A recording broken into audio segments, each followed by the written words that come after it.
meydan, hodri meydan, hodri meydan, hodri meydan, hodri meydan, hodri meydan, hodri meydan.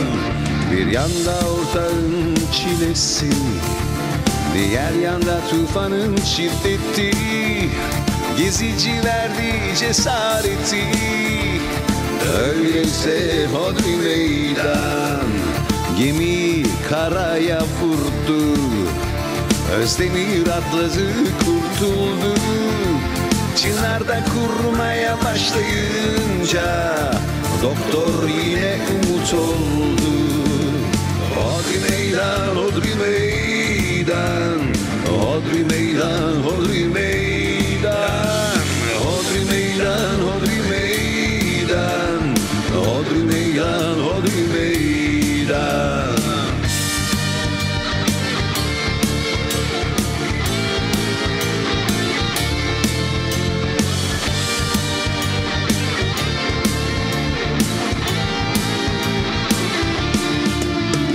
Kudret diyor haydi mahalleye, Cemal güveniyor reise, Çakıcı küprüyor her yerde, yeniden doğanlar sahnede. Güneşin etrafı bulutlandı, şimşek çaktı, yağmur yağdı, beklemeye tahammül kalmadı.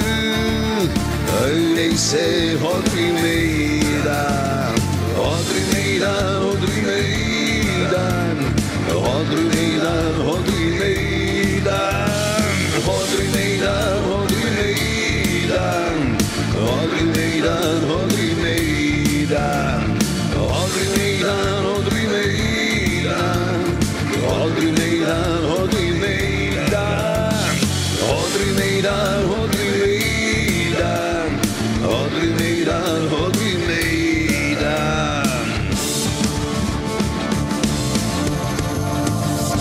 Hodri meydan. Hodri meydan, bu bayrak inmez. Hodri meydan, hodri meydan, hodri meydan. Hodri meydan, bu bayrakla hodri meydan. Hodri meydan, hodri meydan. Hodri meydan, hodri meydan, hodri meydan.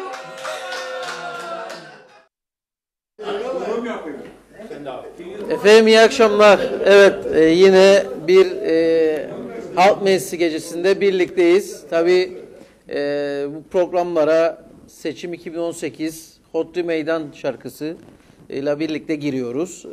Umarım izleyenler de dinleyenler de beğeniyordur.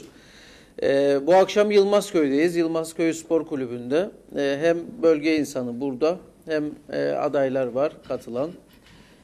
Her hafta bu programı yapmaya devam ediyoruz seçim sürecinde de. Tek derdimiz seçim değil, ülkede, bölgelerde üretimin daha çok olduğu yerlerdeki sorunları da her hafta aktarmaya devam ediyoruz. Evet, ilk olarak açılış sözü için Sayın Reşat Akar'da olacak. Sonrasında da sizlerde olacak mikrofon vatandaşlarımızla. Onları dinliyor olacağız. İlk sözü verelim hemen ve başlamış olalım. Buyurun. Evet, herkese iyi akşamlar diliyorum ben de. Öncelikle bu geceyi düzenlemesinde Sayın Muhtarımıza, Sayın Mehmet Üçöz'e teşekkür ediyorum. Tüm katılanlara da hoş geldiniz diyorum. Bizi ekran başında izleyen herkese de buradan sevgi saygılarımızı gönderiyorum. Bu akşam 64. programımızı gerçekleştiriyoruz. Yani seçimlerle hiçbir ilgisi yok. Biz 64 haftadır her hafta bir değişik bölgemize gidiyoruz.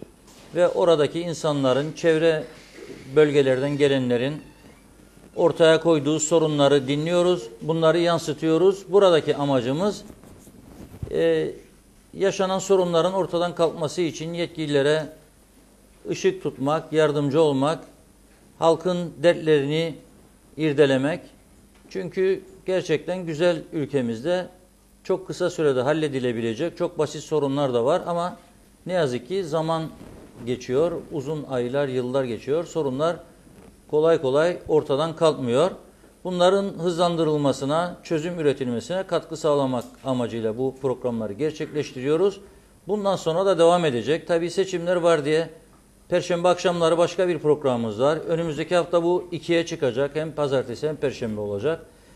Parti liderlerini de ağırlıyoruz. Yine bir ilk gerçekleştirdik. İlk 100 günde iktidara gelmeleri halinde parti başkanları ilk 100 günde ne yapacaklarını anlatıyorlar. Bu arada diğer siyasi partilerin orada bulunan temsilcileri o parti liderine soru sorabiliyor. Yani tam çağdaş demokratik bir ortamda görüşler ortaya konuyor, düşünceler halkın bilgisine getiriliyor. Dolayısıyla ekran başında da izleyen vatandaşlarımız daha sağlıklı bir karar verme şansına sahip oluyor. Hangi partiyi destekleyecekler falan. Ama bu arada tabii iç sorunlarımız var, dış sorunlarımız var. Bölgemizde gelişmeler var. Son günlerde biliyorsunuz bir Kudüs olayı var. Amerika Birleşik Devletleri Başkanı'nın Kudüs'ü İsrail'in başkenti ilan etmesi, bununla başlayan gerilimler. Türkiye'mizde, anavatan Türkiye'de ciddi sorunlar var. Bu konuyla ilgili gelişmeler var. Türkiye-Amerikan ilişkileri, Türkiye-Rusya ilişkileri, bunların bize yansımaları olur mu olmaz mı? Mart ayından sonra Kıbrıs sorunuyla ilgili müzakerelerin yeniden başlayacağına ilişkin iddialar var. İngiliz Yüksek Komiserinin bu konuda açıklamaları var. Dolayısıyla Kıbrıs sorunu da gündemimizde olmaya devam edecek önümüzdeki süreçte. Bütün bu konularda herkes dilediği gibi görüşlerini ortaya koyabilir. Tabii öncelikle iç sorunlarımızdır. Dolayısıyla ben herkese tekrar hoş geldiniz diyorum. Öncelikle sözü Sayın Muhtarımıza verelim diyorum. Biraz Yılmazköy hakkında bilgi versin. Hem bizler hem de izleyicilerimiz aydınlansın. İyi akşamlar. Herkese hoş geldin dedik. Şimdi Yılmazköy eskiden karma bir köydü Rumlarla. 63'te göçmen gittik. Dağ yolu, Pınarbaşı, Göçmenköy. 74'ten sonra tekrar köyümüze gittik. Köye geldikten sonra sorun tabii hiçbir zaman bitmedi. Hala da mesela bir yeni yol yaptılar. Köprüleri dar yaptılar. Sular gelir, yolun üzerinden geçer. İnsanlar güzel yurda gidemez. Yani her yerde hata. Ağıllar, herkesin ağıllarına ışık koydular. Bizim ışıklandırmalılar. Köyümüz Güzelyurt, Lefkoşa Güzelyurt yolunun üzerinde bir köydür. Merkezi bir köydür. Şimdi bir çim saha aradık yapalım. Devlet dozer yolladı. Doğru dürüst ne toprak ne çakıl, her şey parayla kaldı. Yani uzun lafın kısası battık. Zorlanır yapalım. Yarım kaldı. Yok daha uğraşırız. Başlayalım. İşte askerden yardım istedik. Kamyon versin. Berekat versin, tümen komutanımız tamam dedi. Şimdi orman dairesi kum alacaktık Akdeniz'den. Onlar para ister bizden. İlk dediler beleş beleş. Şimdi her şey paraya döndü. Siz Alayköy Belediyesi'ne bağlısınız değil mi? Evet, Alayköy Belediyesi'ne bağlı. Belediye bir şey yapıyor bize şimdi. Halı saha. Yani belediye başkanı yani iyi. Yani çalışmaları fena değil. Tabii beğenmeyen var tabii. Ne yapsan herkes beğenirse zaten olmaz. Olmaz, doğru. Yolun bu yanısındalar ama belediye yetişebiliyorsa. Yok. Tamam. Yani Tamam. yakındır. Güzel. Zaten bir Yılmazköy bağlıdır galiba Alayköy'e. Yılmazköy, Gürpınar falan ama orada sivil yok. Evet, Türkeli. Evet. Asker köyleri. Peki. Yine gidişata göre bakarız, eksik kalan bir nokta varsa muhtarıma döneriz tekrar. Hemen verelim sözü konuşmak isteyenlere. Süremiz kısıtlı. Sonra sona kalmayalım. Hızlıca tanıtırsanız kendinizi. Buyurun. İyi akşamlar. Köyümüzü ziyaret ettiğiniz için çok teşekkür ederiz. Ben Alayköy Belediyesi As Başkanıyım. Yılmazköy'de ikamet ederim. Belediye ilgili muhtar yaptı işte, onun için söz aldım. Yaptığımız faaliyetler hakkında. İşte Yılmazköy'e bir halı saha yapıp kulübe devredeceğiz ve geliri kulübümüze kalacak. Ayrıca sahanın çimlenmesine de gerekli yardımı yapıyoruz. Köyden imkanlar dahilinde birkaç kişi istihdam ettik. Keşke daha çok edebilsek ama işte alabildiğimiz kadar gerekli hizmetleri vermeye çalışırız. Çöplerimiz, boruları değiştik. Bir de yeni depomuz yapıldı. Oradan Türkiye'den gelen su ilk bizim buradan geçiyor. Hatta Türkiye'den gelen şantiyenin de bizim buradaydı. Onlar işte suyu da aldık. Suyumuzda su sorunumuz da yok. Bölgemizde büyük miktarda işte tavukçuluk var. Mustafa Bey'in Mustafa Celi Bey'in şirketleri. Orada çalışan insanlar var. Türkiye'den gelen arkadaşlar. Orada işte belediye onlara da hep hizmet vermeye çalışıyor. Bu kadar söyleyeceğim. Yetişemediğimiz ne var? Yani öyle eksik. Yani belediyenin de yetişemediği, devletin daha çok eğilmesi gereken. Vallahi var her ama şeyi çözemez değil mi? Her şeyi çözemez. İşte bütçe şeyleri var. Bütçe bellidir. Bizim daha çok personelimiz yoktur. İşte gelen devlet katkısı. Bir de bölgeden aldığımız vergiler. Personel belli. Aldığın personele gider.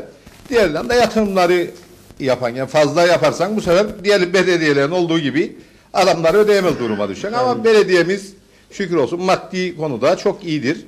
Bir problemimiz yok. Adamların hep sosyal sigorta ihtiyaç sandığı şeyler olsun. Günü gününe ödenir. Hiçbir yere borcumuz yoktur. Hizmet etmeye çalışırız. Elimizden geldiği kadar bölgeye. Evet. Uzanırsanız alın. Alkışlayalım arkadaşlar hep birlikte.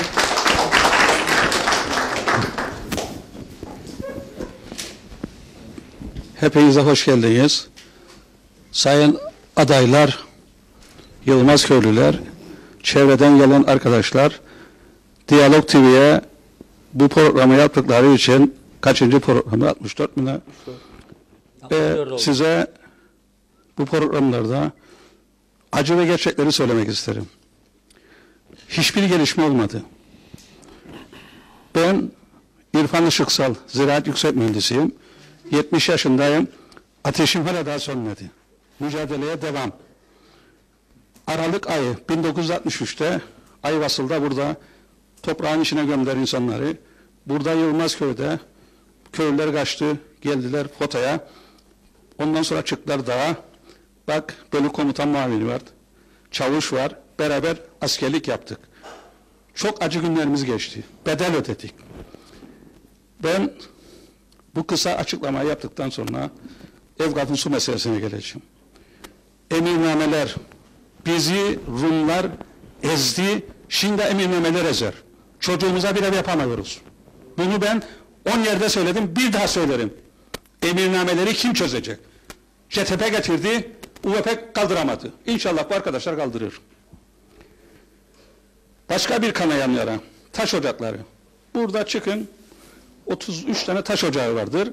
Bu taş ocakları, çok üzgünüm, kanser vakasının birebirdir. Akçiçek Dağı uğraşlar Lapdağ'a dersinler. Bu insanlar, evler yıkıldı. Arabalar, gidin buradan yol kalmadı. Kemal Dürüs'ün ömrü yetmedi. İnşallah seçimden sonra yapar. Ben Türkiye'den ana vatana bin şükran. Ben kendi fikrimdedir bunlar. Solcusuz istemeyebilir, sağcısız isteyebilir. Bin şükran. Kuruş kuruş para biriktirdi. Ben ana vatan olmasaydı tahsilimi yapamazdım. Fakir bir aile çocuğuyum ben. Ve gurur duyarım. Ve tahsilimi de yaptım. Bize 1960'ta asker yolladı. 1964'te, 63'te nikah bozuldu. Bu nerede? Bu duvar genel kursundan sonra. Bu arkadaşlar, arkadaşlar versin. 90 civarındaydı. İyi hatırlayamayız. Böyle yaptı Anavatan. Biri de burada Yılmazköy Göleti'dir. Bunun temizliği vardır. Efendime söyleyeyim şeyi vardır. Maalesef böyle olduğu toprak kokusu değil. Temizlenmedi. Daha yolu göleti hakeza. Bu göletlerin temizlenmediği için Türkiye'den gelen, Anavatan'dan gelen su, hayat maalesef karşıya kadar denize gidiyor. Ve bazı parti görüşleri dedi ki balıklar dedi büyüdü dedi bana. Yani bize atışlıyorlar Anavatan, balıklar büyüdü. Neyse. Bu seçim gerekli mi değil? 288 tane aday. Yollarda boşluğu, tarlada boşluğu, bizi tanımayan kartını uzattı. Şimdi rağbete girdik. Efendim? Rağbete girdik. Ben biraz önce bir yerden geldim. Beni tanımayan kart verir. Ne verdin bana? Sen dedin de bana kart verin. Zaten mühür vurdum. Hepsini alacağım. 288 kişi. 380, nedir bu? 389 kişi, 400 kişidir. Tamam, parlamentoya gidecek. Sorunları çözecek. İsterdim Mustafa Naimoğlu da gelsin buraya. Bizi terk etti. Öksüz yetim hayvancıyı terk etti. Şimdi bıraktı arkadaşa hem nedir genel sekreteriniz Adile ve bana telefon açar. Arkamda mı? Yan tarafındayım derim. Mustafa Naimoğulları üzülecek çok. Şimdi muhalefet yapmak Sorunları meclise taşısın ister herhalde. muhalefet yapmak güzeldir. Nazım Çavuşoğlu Tarım Bakanı'dır. Tarım Bakanlığı sübvansiyonlarla idare olan bakanlık her babayın harcı değil, yurak ister. Eğer bu hayvancılık birliğinde yurak varsa hodri meydan çıksın görelim kendini. Adam bir daireden geldim. Özür dilerim adını vermeyeceğim. 4 tane mühendis, 3 tane aday, bir mühendis kaldı, bir daha müdür. Ne hizmet verecek? Şimdi arkadaşlar dost acı söyler. Burası hayvancılık ve çiftçilik yatağıdır. Bugün oldu yağmur yağmaz. Kurak. Çiftçiliği bazma bekler. Suni gübre. Hala da suni gübre bekler. En iyi ekim sezonu hocam da bilecek 15 Kasım 15 Aralık'tır. Öyle mi Tocun Bey? Öyle mi? Evet. Ve maalesef hayvancı şimdi bekler. Bastırırlar Nazım Çavuşoğlu'na. Birlikler arpayı artır, yemi artır, sütü artır, ekmeği artır. Nereye gidecek? Yani bu bedeli kim ödeyecek? Bu seçim parasını kim ödeyecek?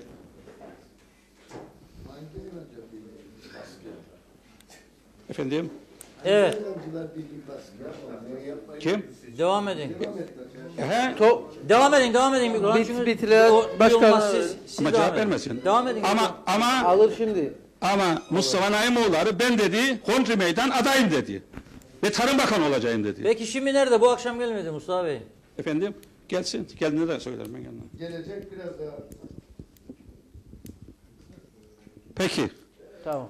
İlk turda bu kadar. İkinci turda gene görüşmek üzere. Teşekkür ederim. Evet.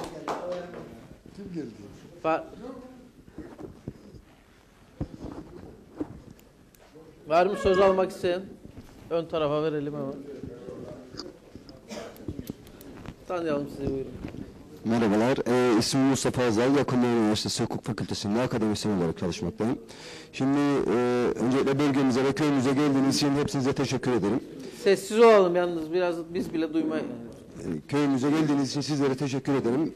Bizim köyde bazı şikayetlerimiz olabilir ama genel bağlamda diğer köylerle kıyasladığımız zaman biz çok memnunuz. Özellikle Alayköy Belediye Başkanlığı'ndan. Burada hem Yılmazköy Spor Kulübü'ne yapmış olduğu hizmetlerden dolayı, ayrıca köyümüze yapmış olduğu ilgi ve alakadan dolayı ben köyüm adına ve şahsım adına kendisine çok teşekkür ediyorum. Şimdi burada aslında seçimlerden bahsediyoruz da bizim aslında en büyük sorunumuz seçimler değil. Bizim burada işsizlik sorunu, ekonomik sıkıntılar, enflasyon. Yani günümüz çağında çocuklarımız üniversiteleri bitiriyor ama okumuş olduğu meslekleri icra edemiyorlar. Ve bunun dışında çocuklarımızı biz bu hayat şartlarında, bu enflasyonda göçe zorluyoruz. Önemli olan İktidara hangi parti gelirse gelsin hiçbir önemi yoktur. Önemli olan bu ekonomik sorunlara nasıl bir çözüm bulacağız? Bunları nasıl giderebileceğiz? Bu çocuklara iş sahası açabilecek miyiz? Yani asgari ücretin bu seviyede olduğu takdirde nasıl bu çocuklar geçinebilecektir? Bunlar da aslında en büyük konuşmamız gereken bizim toplumdaki en büyük sorunlarımız. Çünkü asgari ücretin 2000 TL olduğu bir yerde ev kirasıyla geçinebilmek bunlar çok kolay bir şey değil. Şu an aslında en büyük sorunlarımızdan bir tanesi günümüzde enflasyon, ekonomik sorunlardır. Biz seçim güzel, yeni hükümetler gelebilir, çok güzel. Ne ekonomik sorunlarımız vardır? Bunları gündeme getirsinler. Bunlara çözüm bulsunlar. Çiftçinin ne ihtiyacı vardır? Bunlar gerçekten bizim en büyük sorunlarımızdan bir tanesidir. Önemli olan bunları çözmemiz gerekir. Çok teşekkür ediyorum. Tekrardan hoş geldiniz.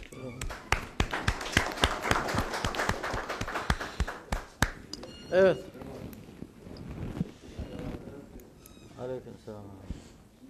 İyi akşamlar Reşat abi. Hoş geldin. Ben bu orman iznine istedim, orman izni alayım. Keçiyi götüreyim ormana. Bana ormana izin vermezler. Koçanlı malımız var. 22 dönüm Erenköy'de izin yok.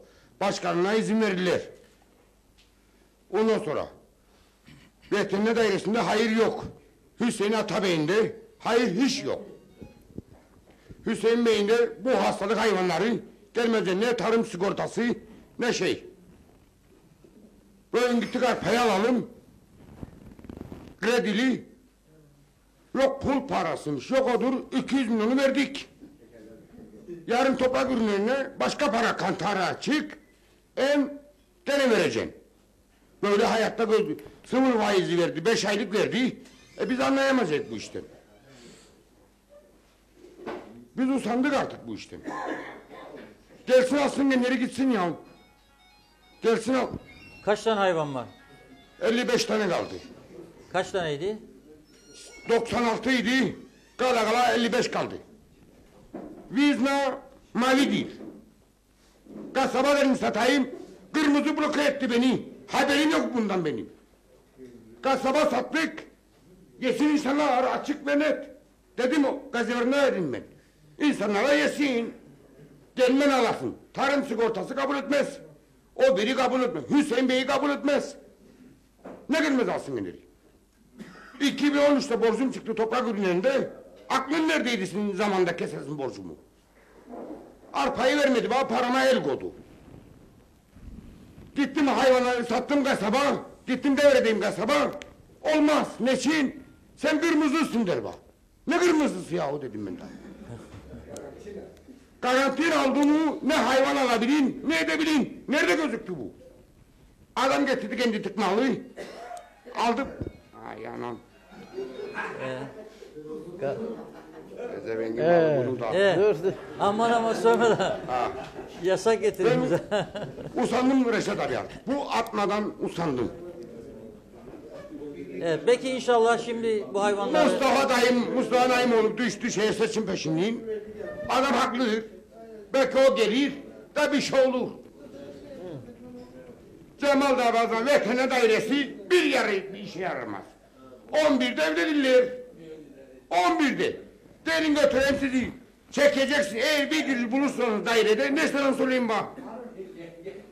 Olur mu? Olursa tamam. Ben söyleyeyim bak. Ben de öyle hükümet işi varsa 11'de eve gideyim. Vallahi gireceğim ben de hükümet işine. Versinler sana. Sağ ol. Allah aslında beni. Evet. 11'de evde var. Başkan geldi galiba. Ben göremiyorum ama. Yavaş. Şimdi bu Sayın misafirler, hocamız buyurun hocam. hoş geldiniz. Alır mı şey Ben genel konuşacağım. Bizim bu ülkede Bir daha hocam bir saniye daha. Biraz sessiz olun lütfen. Alan küçük. Duyamıyoruz konuşma olunca. 1974'te nüfus yapısı Kıbrıs'ta 170 bin Rum güneye giderken güneydeki Türk kardeşlerimiz de 55 bin civarında kuzeye geldi. Evet. Toplam nüfus 1974'te kuzeyde 220 bin kişiydi, ara bölgeler dahil. Şimdi burada bizim en büyük sıkıntımız fazla olan nüfusumuz çoğalsın diyoruz ama kaynaklarımız çoğalmıyor. Önemli olan kaynaklardır ve biz bu kaynaklar için Çankaya Köşkü'nde Sayın Demirel'le, Allah rahmet eylesin, gidip dedik ki Sayın Cumhurbaşkanı, nüfus yollarsınız, şikayetimiz yok ama kaynaklar yeterli değil. Pınarlarımız kurudu, kuyularımızdaki sular tuzlu oldu. Ne olacak? Adam dedi ki nasıl can güvenliğinizi sağladıksa suyunuzu da elektriğinizi de yollayacağım ve ben de geleceğim dedi. Nitekim geldi. Kumköy'e geldi. Balonla geldiği zaman ama o geçerli bir şey değildi. Geçici bir olaydı. Bizim burada kaynaklarımız kaldırmıyor. Sıkıntı oradadır. Burada kuraklık var ama bu kuraklık da iklimden dolayıdır. Yapabilecek pek bir şeyimiz yoktur. Daha doğrusu vardır da biz bilmiyoruz. Bugün denize akan suyu ben iddia ediyorum. Bırakın Cumhurbaşkanı, Başbakanı, bu su Kormacit Burdu'na verilse şart değildir boru kazıp da döşesin. Üstteki borularla Kumköy'e verilebilir ve oradaki eski teşkilatla, eski yolla Maraş'a kadar gidebilir bu su. Yani denize akacağına toprağımızda kalsın. Hani benim yöneticilerim ne yapıyor yani? Bu su geldi Kıbrıs'tadır şu anda. Evet. Belediyelere kalmış. Bizim belediyemiz teşekkür ederiz. Yani 4 liradan veriyor. Ne kadar kullanırsan. Halbuki başka belediyeler her 10 tonda bir de kazık atıyorlar. Bunlar halkı mı düşünüyorlar yoksa ceplerini doldurmaya mı? Ben merak ediyorum. Evet. Böyle şey olamaz. Yani bu su gelmiştir bizim memlekete. Hani benim devletim ne yapıyor? Yani karasına gelen bu suyu bile denize bırakıyor ve kullanmıyor. Ya kullandır bunu. Koy. Motorlar duruyor zaten. Yani o Güzelyurt'tan işletilen motorlar Maraş'a kadar su veriyordu. Şimdi yapılamaz mı bu? Ben şuna inanıyorum. Tabii ki biz kendi kendimize yeterli olamayabiliriz Kıbrıs'ta. Ama istemesini bilirsek, yok da gidelim ver bize yeğelim değilim. Projeler sunalım. Gerçekçi olalım. Bugün ne yapacağız yani? Ovalar bizde. Batı Mesarya'da bizde, Doğu Mesarya'da. En büyük ovalar Kıbrıs'ın bizde. Biz arpamızı yok, yetiştiremiyoruz. Buğdayımızı hiç yetiştiremiyoruz. Ne yetiştiriyoruz yani? Kendimize geleceğiz. Bu memlekette üretmemiz gerekiyor.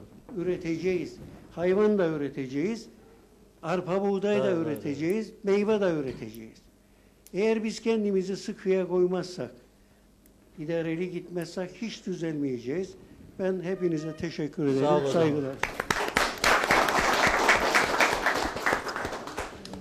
Evet. Bu arada Naimoğulları Mustafa Bey geldi. Biraz önce bazı üreticiler Hayvancılık Birliği Başkanı nerede diye sordular. Mustafa Bey gelmiştir. Biraz sonra mikrofon orada olacak. Bu arada da konuşmalar çıksın da cevaplaması gerekenler varsa onları Mustafa Bey cevaplasın. Evet, var mı? Başka konuşma için söz isteyen? Ver ona. Burayı tam bir dakika. Önce konuşmayanlar konuşsun. Buyurun, tanıyalım sizi. Günay Atigoğlu. Günay Atigoğlu. Buyurun Günay Bey. Şimdi bu köyde bu arsa işi rezalet oldu. Kırsal kesim? Kırsal kesim. Rezaletin rezaleti oldu. Niye? Alanlar başkasına satar. Böyle idare ederler. Olmaz böyle iş. Benim mesela bir oğlum vardır, 94 doğumlu. Askerliği bitti. Çocuk hazıra geldi. İnşallah bir cez alalım biz de dedik. Yapalım. Adamlar alırlar mandalelerini, ondan sonra satarlar. Ve üstelik bir de gene verilirse gene satacağım derler. Yani bu iş böyle olmaz. Evet. Adamlar kahraman kesildi. Yani adamlar vermede kahraman kesildi. Veririm de yollar ama Gene alırsam gene vereceğim. Böyle olmaz. Sizin bölgede dağıtıldı mı kırsal Nasıl? kesim? Bu bölgede dağıtıldı mı kırsal kesim arada? Dağıtıldı ya. Şimdi değil, son dönem değil. Şimdi değil. Ha, Yani yakın zamanda yok. Ama alan aldı. evet, Bazıları aldı ondan sonra sattı. Kolifa gibi. evet. Yani öz mallarıymış gibi. Dağıttılar. Koçanlı. Alır ondan sonra verirler. Olmaz. Evet, peki. Var mı daha yer yani dağıtılabilecek? Var mı yoksa kalma? Yer Yer yok, yok. bitti. Peki. Evet. Peki. Tamam. Tamam teşekkür Buraya ederim. siz konuşacaksınız öyle mi? Ver mikrofonu öne. Ver şey. Ha. Buyurun. Tamam. Biraz Verelim. sonra size verelim. Öndedir. Tamam siz konuşun sonra tanıyalım sizi. Evet. Raif Dinarlı ben. Köyümüze hoş geldiniz. Hoş bulduk. Şimdi ben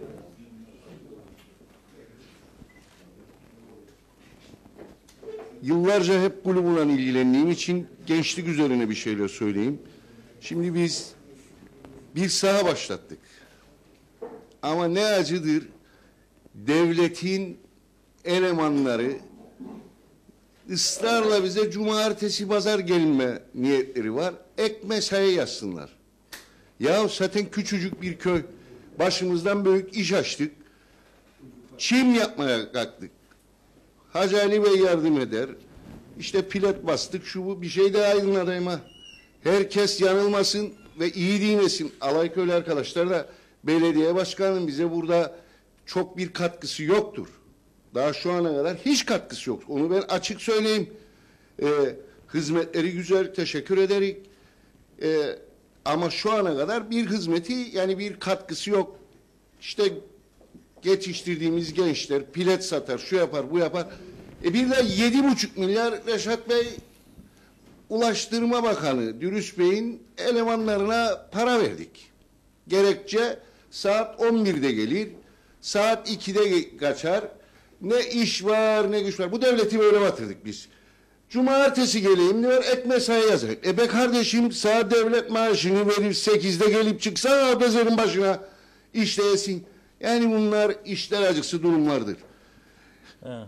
Tabii biz bu işi köyün gençliği hep beraber başaracağız. Başarmaya kararlıyız. Zaten çok geride de bu ufacık köy çok köye örnek olmuştur. İlk ışıklandırmayı yaptı. 250 nüfusundan çok yukarılarda oldu. Başaracağız. Sadece bir daha üstüne basa basa söylerim. Çünkü belediye başkanı o kadar iyi bir insan, yıpratınsın diye seçimlerden şimdiden başlar. Yılmaz Köy'e yardım edin, Alayköy etmeyin. Ya Allah aşkına bir daha söylüyorum. Böyle bir şey yok. Kulübün kendi imkanları ve Mustafa Bey'in yardımlarıyla gidiyor. Belediyenin şu ana kadar bir katkısı yok. Bunu boşuna söyleyip de Alayköy'leri şey yapmayın. Bunu yapanlar var. Evet. Bu devlet mekanizması da işlemesi ilginç. Yani inanılmaz bir şey. Saat 11 işbaşı, saat 2 dedi faydoz. 7,5 milyar devletin işçilerine para ödedi bu kulüp arkadaşlar. 100-150 topladığında. Bu çok önemlidir. Lütfen bunu Kemal Bey dinlesin. Dinlesin evet. Evet dinlesin. Öyle şey kesmeyle olmaz bu işler. Kabak kesmeyle de olmaz bilmem neyle. Ve bir şey daha söyleyeyim. Ben yani isterdim bunu söyleyeyim ve söyleyeceğim de. Tüm siyasetçiler için bu geçerlidir. Bu halk 40 sene var. Hep dinledi. Gelen aynı, giden paşam aynı. Artık ben yani öyle dedim. Sonra dedi arkadaşlar yapma ayıp olur. Karadeniz fıkrası anlatacak. Olan anlatacaktı bize. Biraz gülelim öyle. Misafirimiz olsun. İçsin kahvesini içsin. Yani 40 sene var bu konuşuların dışında bir şey konuşuldu mu ya? Budur hep. Yok hayvancı öyle. Yok sorun böyle. Düzeldi mi ya? Yollar ya yollar mahvoldu ya. Yollar. 100'er milyon kesse her birimizden de döksün Amerikan asfalt etsin ya. Yani usandı bu halk. Doğru. Evet benim söyleyeceğim bunlar bir daha üstüne basa basa söylerim. Kimse merak etmesin. Bu çimse olacak. İmkanlarla ne gerekirse yapacak. Bu gençler bunu kazandıracak. Bu kadar açık. Kimseye de güvenerek girmedik bu işe. Bir şekilde bu sahayı bitireceğiz. Bu gençliğe vereceğiz. Çünkü ben oynayamadım çim sahada. Oğullarım oynayamadı. Torunlarım oynasın ya. Bizim de şeyimiz bu. Yani biz hayvancılık tamamlamayız. Evet, arkada vardı bir mikrofonu. Ver bakalım. Yok. Yukarı kalkmaz. Ha, yaşa. Buyurun, tanıyalım sizi. İsmim Ahmet Aras. Hoş geldiniz dedik. Bizim problem bunda gençliğe arsa yok. Gençliğe arsa verdiler. Yabancıları getirdiler, evvelde köylülere vermediler. Yani gençlik arsa ister.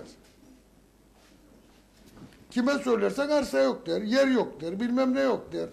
Bu gençliği ne yapacak? Evet. Yani gelen aynı söyler, giden aynı söyler. Bir şey söylen gene tamamdır der, giden başka söyler. Koyada biz gavura işledik. Bu sene. Yaşım 73, 11 sene askerlik yaptım dağlarda, şeylerde. Geldik köye, gene aynı gider. Aynı hamam gider. Hangisi gelirse gene aynı. Hiçbirinde hayır yok. Affedin eşek gibi gider, reyi verir kendine. Ertesi gün seni tanımaz. Yakın. Telefonu da kapar. Telefonu da kapat. Giden okşar seni, hoş geldin babacığım der. Gittim bir işim oldu, hoş geldin babacığım dedi. Dedik böyle böyle iş mi? Tamamdır sen git de tamamdır işin dedi. Bir ay sonra gittim, söylediğini unuttu. Ben sen söylemedim öyle bir şey dedi. Ya dedim söylemedim, söylemedim diyor. Dedim filanla gelmedim. Ha doğruydu dedi. Ama çocuk diyor lazım bilmem ne imkanı geçsin. Çocuk gitti imkanları geçti, şeyleri geçti. Giderik gene tekrar. Var 7 ay randevu vermedi bize. Şimdi reis zamanı gelecek ve reis desinler. Sen de Adalet mi bu? Hepsi yalancı. Peki. Teşekkür ederim.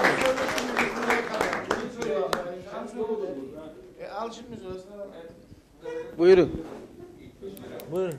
Tanıyalım sizi. Ramazan'a hoş geldiniz. Şimdi bir arsaya bir topu ben de şey diyeceğim. Bu arsaya biz bilakis kendim ilgilendim ilgili arkadaşlarla.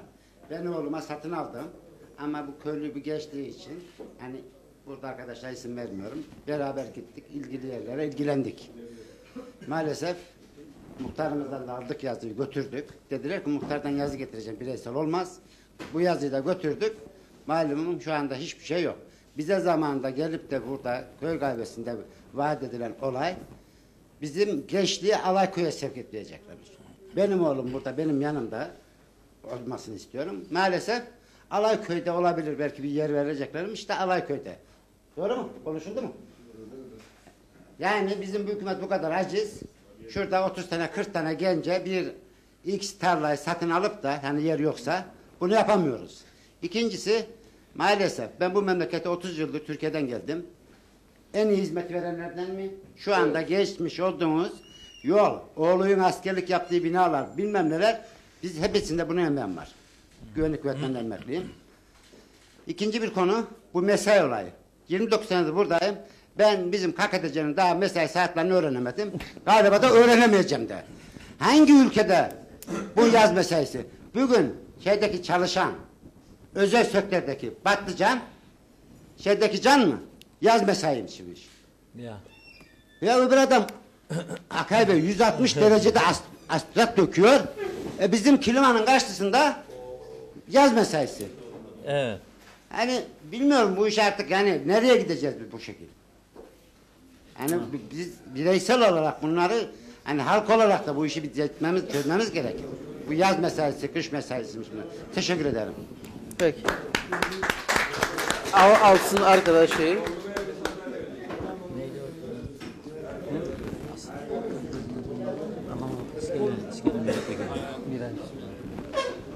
Buyurun tanıyalım sizi. Sayın vekillerim, Biraz değerli sessiz olun başkanım lütfen. ve Diyalog TV. İsmim Mustafa Doğan, ben Türkiye'den geldim Şanlıurfa'da. Aynı zamanda Şanlıurfa Suruç'ta AK Parti Başkan Yardımcısıyım. Tabii sabırla arkadaşları dinledim, herkesin sorunu. Ben de Mustafa Darvaz'la 15 yıldan beri tanışıyoruz. Ve Kıbrıs'ın sorunlarını hep konuşuyoruz, diyalog ediyoruz. Çok zaman etçilik ve sütçülük üzerinde, özellikle Ahmet Davutoğlu Başbakanlık döneminde bunu dile getirmiştim. Mustafa Bey'e de söylemiştim bunu. Yani 95'ten beri gidip geliyorum dediğim zaman ben de buranın bazı şeylerine katkıda bulunmak istedim ve arkadaşları güzel bir şekilde dinledim. Şimdi arkadaşların bazıları gerçekten bu ülke için bazı şeyler istiyor. Bazıları ufacık şeyler. Onlar değil aslında. Kıbrıs'ın sorunu çok büyük bir sorundur. Mesela su geldi, baraj suyu. Şu anda ovaya akılmıyor. O su ovaya aktığı zaman ben de kendime göre soruyorum. 100 bin dönüm arazi suyun, yani sulama suyun altına girecek. 100 bin dönüm araziyle 40 bin tane insan istihdam edecek bununla.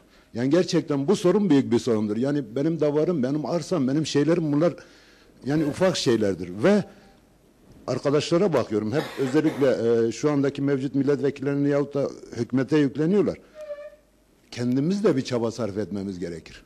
Yani hangi kulüpler, hangi sivil toplum örgütleri birleşti de aslında biz bizi tanımıyoruz şu anda. Çünkü Arıkan'a sahip çıkan bir insan, Arakan'a, Filistin'e sahip çıkan bir insan ve kendi kardeşi, kendi bayrağına sahip çıkmaz mı? Biz istemesini bilmiyoruz. Yani ümmetin lideri var şu anda. Gerçekten ondan isteyelim ve duyarlıdır. Ben inanıyorum en güzel şekilde sizi dinleyecektir. Bunu burada tabii dillendiriyorsunuz ama dışarıya yansıtmıyorsunuz bunu. İlla ki yansıtmanız gerekir grup halinde. Ankara bir şey değildir. Bir 300 kişi, 200 kişi bir grup halinde gidip orada avaz değil, siz sesinizi çıkaramıyorsunuz. Aslında avazınızı çıkarmanız gerekiyordur. Teşekkür ederim. Peki, sağ ol. Bakalım var mı farklı? Yoksa verelim İrfan Bey'e bakalım. Başkan geldi biraz önce yokken. Kısa tutalım. Devam edelim tura. Anavatan'dan gelen kardeşim hoş geldin. Evet. Sayın Zorlutöre siz de hoş geldiniz. Mustafa Naimoğulları siz de hoş geldiniz. Siz adaysınız. Bu fikirler benim kendimindir. Kimsesi mal etmesin. Ben hayvancı, çiftçi ve bahçeciyim. Hobi olarak yaparım. Para kazanmak için değil. Yapıyorum. Taşıma suyuna değirmen döner mi? Muhtar buradadır. Taşırım, lollum ekerim, diripil ekerim, keyfimi yaparım. Şimdi, Biray Bey de emekten geldi. Şoför edin. Tamam. Ben de çobanım. Şimdi, en büyük kanton bölge bu Boğaz bölgesidir. Biraz önce konuşmamda dedim ki Ayvası şehitleri şunlar bunlar. Ben barış harekatına fiilen katılmış bir adamım. Ve yanımda 18 tane şehit verdik. Bunu size Pınarbaşı'na da söyledim. Bir Atatürk büstümüz yoktur. Bir şehitlerin anısına heykelimiz, şeyimiz yoktur. Pınarbaşı'nda yani. Göçeri. Göçeri'de. Atatürk heykeli yok mu? Allahsız bilelledi. Atatürk heykeli yok mu orada? Yoktur. Kime bağlısınız belediye? Dikmen'e, Dikmen. şeylere, yeşilcilere. Dikmen. Şimdi isterik güçlü bir hükümet. Bu hükümet bütün sorunlarımızı çözsün. Başka yok mu ya konuşacak? Bu adam ne olacak? Evet.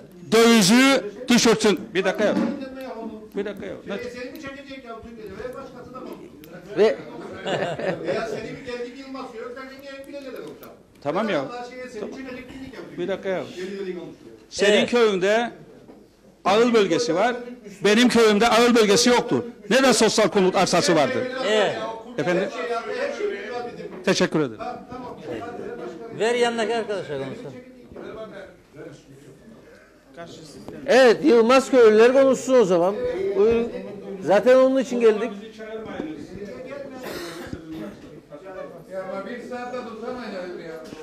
Buyurun tanıyalım. Öncelikle hoş geldiniz köyümüze. Ben Yılmazköy gençliğinden bir arkadaş Necip Dinarlı. Öncelikle abime bir cevaben bir laf, yani laf değil cevaben bir şey söyleyeyim. Pınarbaşı'nda son anaokul yapıldı. Kemal Acıyarım şoför arkadaşımızdır, baba mesleğidir. Ben internetten, Facebook'tan gördüm. Pınarbaşı'nda Atatürk büstü vardır. Birinci bunu söyleyeyim. Pınarbaşı'nda saydın abi. Her neyse. Evet. Bizim köyümüzün ayrıyeten önemli bir sorunu, burada bir köprümüz vardır. Güzelyurt'a çıkmak için bu köprüyü kullanmamız gerekir. Zamanın Karayolları Dairesi Müdürü, muhtarım bilir kendilerini, isim vermeyin ben burada. Dedi ki bu köprüden biçer döverimiz, yani kombay geçmez. Cevaben dedi ki önündeki büyük nereler var buna? Çengeli sökeceksin, arkasına bağlayacaksın ve öyle geçeceksin. Dedik tamam, senede bir aydır onu o şekilde çözeceğiz. Şimdi ben baba mesleği otobüs işini yaparız hafta sonları. Dediler bize otobüsleri yenileyin. Yeni de bir şey çıkardılar. Sıfır otobüs getirin. Biray Bey bilir, kimde öyle bir güç varsa hangi işte sıfır otobüs getirecek, o da ayrı bir muamma. Otobüs getirdiği Akba, Güzelyurt Lefkoşa yolunu yapar. Otobüsü sürdü, dam kaldı orada. Böyle bir memlekette yaşarık. Sorsak Karayolları Müdürü dedi ki tamamdır, uygundur. Onun otobüsün üstünü kesecek, gerekirse yolcuların kafayı da kesecek. İkinci bir konu, saha konusuna geleyim. Ben birebir yönetimdeyim. Hep beraber biz gençlik olarak dedik ki biz köyümüze bir çim saha yapacağız, suyumuz var. Sayın Başbakanımız Hüseyin Özgürgün'ü ziyaret ettik. Kendileri bizi gayet iyi karşıladı. Elinden geleni yapacağını söyledi. Sağ olsun yolladı Karayolları Dairesi'ne, Sayın Kemal Dürüst'ü aradı. Sahamızı bir güzel gazdılar. Tamam dedik, gerisi. Gerisi dedi teferruat. Çakıl dedik. Çakılı bir ay ettik getirelim. Onu kendi bütçemizden sağ olsun Kopalı yardım etti bize. Çakılı getirdik. Kemal Bey geldi, bir akşam misafirimiz oldu. Hiç merak etmeyin dedi. Üstüne küçük çakılı dedi. Ben arayacağım dedi. Şirketleri 2 yol 3 yol getirdeyim. Son hesabımıza göre küçük çakılı getirmek için 24.000 TL 200 kişilik bir köy grubu bu parayı verdi. Her neyse neticeye geleyim. Karayolları Dairesi lütfen adamlarının o şiroları sürenlerin işe kaçta başlayıp kaçta bitirdiğini bir kontrol etsin. Burada bütün köy şahittir. Arkadaşlar hafta içi buradan grader'i alıp gidiyor. Hafta sonu abi diyor mesai verirseniz gelirim. Böyle bir dünya yok. Saat 8'den bugün yaptığımız kavgada, ismini gene vermeyeyim, kim olduğunu bilirler. Adama diyoruz saat 8'den 5'e kadar işledin gündüz, 2 gün 9 saat, 1 saat öğlen arası 8 saat, çarp 1,5 12 saat. 4 gün 48 saat mesai. Kaç paradır? 40 TL saat başı. Tamam gel verelim çekini. Hayır diyor, ben 8'den 6'ya kadar işledim. 10 saatten çarpıp vereceksiniz. Tamam dedik, ondan verelim ama %37 vergisini keselim içinden. Hayır dedi, öyle vermezseniz bir daha sahaya gelmem. Yani bu devletin memuru bu kadar büyükse söyleyecek bir şey yok. Söz verdiğiniz için teşekkür ederim. Ağlıyor arkadaş. Evet, bu konu ilginç bir konu tabii. Evet. Devam edelim. Yavaş yavaş ön taraflara geleceğiz. Ha, bitirelim. Buradan köylüler konuşsun. Sayın Başınıza Hakan, dikkat. zannediyorum kişisel konuşmalara geçiyoruz. Bizim bölgesel sorunlarımız, ülke sorunlarımız da vardır. Ülke sorunları. Yalnız kendimizi düşünmeyelim. Bugün köylerin en büyük derdi kooperatiflerdir. Bu kooperatifler yıllar önce alındı ve siyasilerin topu oldu. Oynamaz topları oldu. Yani bugün kooperatif varmış. Kim bu kooperatif? Yok. Ama son bir ustalık yaptılar ve Çiftçiler Birliği Başkanı'nı kooperatifin başına getirdiler. Sanki demokratikleştik ve tamamdır. Halbuki bu güç, bu kooperatif hepimiz biliriz. 70'lerde hatta ondan önce Kıbrıs Türk'ünün mukavemetini sağlayan bir şeydi. Her köyde bakkaliyesi vardı. Her köyde köylünün ihtiyacını karşılardı. Bugün için öyle bir şey yok. Kooperatif elden gitti. Ben bunun kavgasını yaptım. Leyla Hanım diye bir hanım Ankara'da kooperatifler sorumlusu. Gidip dedim ki Sayın Leyla Hanım, sen geldin Kıbrıs'a ve Sayın Denktaş'a plaket verdin. Ne için verdin? Kooperatifi yıkan adamdır Denktaş. Kooperatifi seçilmiş insanların elinden alıp da atanmış insanlara verendir. Dolayısıyla benim nazarımda kooperatifçi değil. Olamaz böyle bir şey. Onun için her geçen parti, bugüne kadar başta olan güçlü partilerde söz verirler seçimler öncesinde, kooperatifi sahiplerine iade edecekler ama o söz seçim öncesinde kalır ve biter. Gelmedi, evet, doğru. Ya bunu özellikle politikacı arkadaşlar var burada, kulaklarına küpe olsun ve artık bu işgal rejimini bıraksınlar. Kooperatif köylerin kooperatifiydi, bugün değil ve yaptıkları da nedir? Çiftçiler Birliği Başkanı'nı koydular başına, sanki demokrasiyi getirdik, sanki kooperatif köylülerin oldu. Bu doğru bir şey değil. Bunun düzeltilmesi lazım. Her halükarda Yeni hükümetin ilk işlerinden biri olması lazım. Doğru. Olması lazım. Onun için politikacılar burada söylüyorum. Bunu yani artık yeterlidir bu işgal. 50 sene oldu ya, artık atanmış insanlar idare edecek. Kendileri de için seçime giderler. Politikacılar, milletvekilleri, cumhurbaşkanı seçime gider. Halbuki kooperatifte atama. Atadım seni tuttum. Daha geçen gün 3,5 trilyon lira para güzel yurda giderken kayboldu. Nasıl olur bu iş ya? Gündüz gözüyle kooperatif, ana yolun içerisinde bu soygun nasıl olur? Herkesin hakkında bir şey var. İçindekiler yaptı. İçindekiler yaptı, bulundu. Kaçı bulundu? Bulunan yok, kaçan var. Onda biri. Bulunan da, evet. Her neyse, yani artık bu sorumluluk alınması lazım. Politikacılar bunun üzerine düşsün. Bizim derdimiz bu memlekette üretimdir. Suyun değerli kullanılmasıdır. Kooperatifler kanalıyla da bu köylünün harekete geçirilmesi lazım. Narenciye kooperatifi de hepsi var ama yapılan bir şey yok. Evet, teşekkür ederim. Ben Şimdi burada siyasi partilerden arkadaşlar da var, adaylar da var. Bu konuşulanları dinlediler zaten. Bu konularda ne tür vaatlerde bulunabilirler bize? Kısaca onlardan birer görüş alalım ve gene sizlerden soru sormak isteyen varsa bu arada soruları da yöneltirsiniz. Başlayalım burada. Şeydedir, buyurun. Buyurun. Nurcan Hanım. Nurcan Hanım başladı mikrofonu yapmadı ama. Nurcan Hanım. Evet. Ben üretim konusunda konuşmak isterdim. Öncelikle Nurcan Yardımcı, Lefkoşa Ulusal Birlik Partisi milletvekili adayıyım 15. sıradan. Üretim konusunda konuşmak istiyorum. Edindiğim bilgilere göre 1995 yılındaki büyük yangında ormanlarımızda çok fazla ağaçlar yandı. Bu ağaçların yanmasının akabinde Anavatan Türkiye ile birlikte yapılan ağaçlandırma çalışması ile tekrar yeşerme, ağaçlarımızda yeşerme oldu. Ancak zeytin ve harup ağaçlarımızın geçen yıl yine Anavatan Türkiye projesi, Anavatan Türkiye'ye proje gönderilip geçen yıl harup ve zeytin ağaçlarımız aşılandı. Yeniden dikildiler.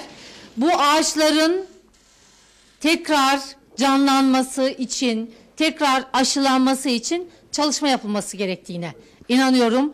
Çünkü ülkemizin çok önemli bir üretimi olan zeytin, harup meyvesinin sağlık içinde çok yararlı olan bu meyvenin canlanıp ülke ekonomisine katkı koyması, sağlık içinde çok gerekli olan bu ürünlerin tekrar çok fazla oranda üretime katılması için çalışmalar yapılması gerektiğine inanıyorum.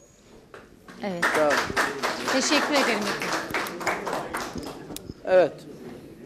Köy bölgeden varsa devam edebilirim, yoksa verelim öne, sonra pek fark etmez şeyden. Yılmaz Köylü kardeşlerime iyi akşamlar diliyorum. Ayrıca bizi seyreden Diyalog TV seyircilerine de iyi akşamlar diliyorum. Arkadaşlar, ben Toplumsal Demokrasi Partisi Güzelyurt Milletvekili adayıyım. Uzun konuşmak istemiyorum çünkü burada değerli milletvekili aday arkadaşlarım var. Öncelikle hepsine başarılar diliyorum.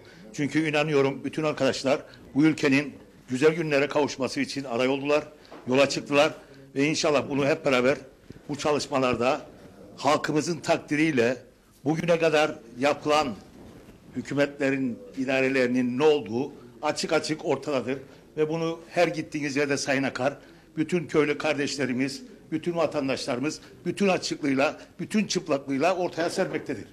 Yani ben arkadaşlar uzatmayacağım.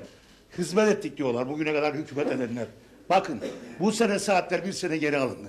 Geçen sene almış olsaydı Karaağaç'taki 3 tane gencecik insanın, 2 tane yavrumuz, genç kızımız ve bir tane şoför arkadaşımız maalesef belki de kaderim öylesi olmaz. Belki de hayatını kaybetmeyecekti. Bu sene seçim var diye o 1 saati hemen geri aldılar. Yani böyle hükümetçilik olur mu arkadaşlar? Böyle devlet yönetimi olabilir mi? Dolayısıyla bugün ben inanıyorum halkımız olup biten her şeyi görmektedir ve bu ülkeyi yönetecek siyasiler vardır, partiler vardır. Arkadaşlar ben şunu söylemek istiyorum, bütün halkımıza da bunu belirtmek istiyorum. Kim gelirse aynıdır zihniyetinden kesinlikle vazgeçin arkadaşlar. Bu böyle değildir. Böyle de olsa irade halkımızın elinde olacak. İş yapamayanı tokat vurmasını bileceksiniz. Bu seçimde oy kullanmak halkın en büyük elinde bulunduğu en büyük kozdur, iradesidir bu halkın. Özgür iradesidir. Onun için ben de gelirsem yarın Toplumcu Demokrasi Partisi geldiğimiz zaman yapamazsak 4 sene sonra elinize o değneği aldığınız zaman o değneği bize de vurur arkadaşlar. Ama biz iddia ediyoruz temiz, geçmişi temiz adaylarımızla. Tamam mı? Bu memlekete özgür insanlar yapmak için yola çıktık ve biz bunu başaracağımıza inanıyorum. Onun için halktan ben tekrar bunu istiyorum. Sandığa gitmeme diye bir pozisyona girmeyin. Çünkü bu fayda getirmez, zarar getirir. Ne olursa olsun sandığa gideceksiniz. Listeler önünüze gelecek, bakacaksınız. Bu seçim döneminde bütün partileri dinleyeceksiniz ve dinledikten sonra size hizmet edebilecek en iyi adayları ve partilere yönlerin, getirin, göreceksiniz. Bu ülkede çok şeyler değişecek ve halkımız gerçekten mutlu günler oluşacak. Bir kere her şeyden önce ben aynı zamanda büyük oranda çiftçilik de yaptım, hayvancılık da yaptım, hayvancılık bir başkanlığı da yaptım. Bu ülkede arkadaşlar üretimi tükettiler. Üretmeyen ülkeler kesinlikle mahkumdur. Üretmeden yürümek olmaz. Bir şey söyleyeceğim. Benim başkanlık döneminde, hayvancılık başkanlık döneminde Haspolat'taki atık suların bir türlü tarıma kullandırılması için çalışmalar yapılması yönünde zamanın bakanlarına, o dönemin bakanlarına bunu Hayvancılık Birliği olarak ısrarla talep ettik. Ve 1.700.000 metreküp su vardı. Bütün orta mesareye bu suyla hayvancının kendi otunu yetiştirmesi için projeler yapılıp hayata geçirilebilirdi. Bunu bile yapmadılar. Su geldi, bu su şu anda yarısı denize akar arkadaşlar. Yazık günah değil mi ya? Narenciye, Güzelurt'taki narenciye bahçeleri kurumakla yüz yüze. Ya pancar motor bile koysalar, yani geçici olarak o suyu bir türlü oradaki baraja akıtabilirler ya. Onun için diyorum ki bugüne kadar popülist yaklaşımlarla bu toplumu maalesef biraz önce kırsal kesim arsalarla ilgili bir şey söyler arkadaşlarımız. Onda bile toplumumuzu birbirine düşürür. Sorun öyle çözülmez. Kırsal arsa vermekle çözülmez arkadaşlar. Sorun sosyal konut ve günü geldiğinde gerekli bölgelerde kim muhtaç, kim ihtiyaçlıysa onlara ama nedir? Arsa verecek, altyapısı yapmayacak değil. Sosyal konut projeleriyle halkımıza bu hizmeti getireceğiz. Ben daha çok konuşmayayım çünkü arkadaşlar var. Evet, vakit almak istemiyorum. Hepinize başarılar diliyorum yani arkadaşlar. Devam etsin yani o zaman. Çözüm Bey. Herkese iyi akşamlar arkadaşlar.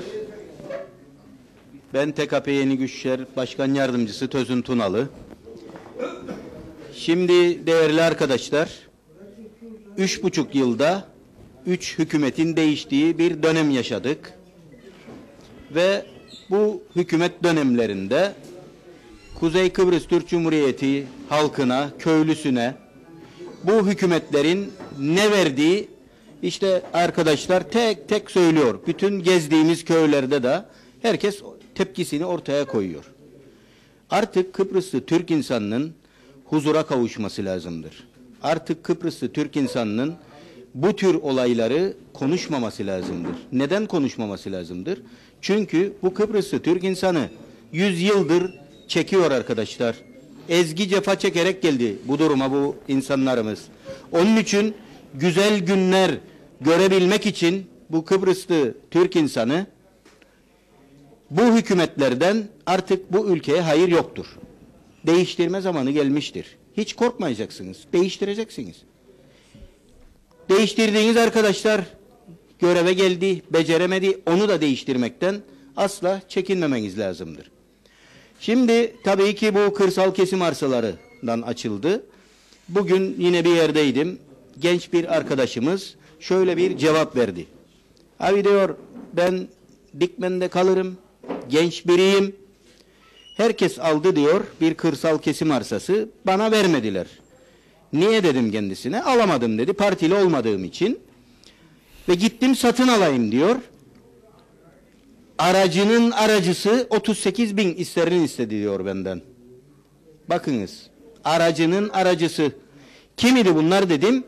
İşte bu bölgede X partiden birilerinin topladığı arsalardır diyor bunlar.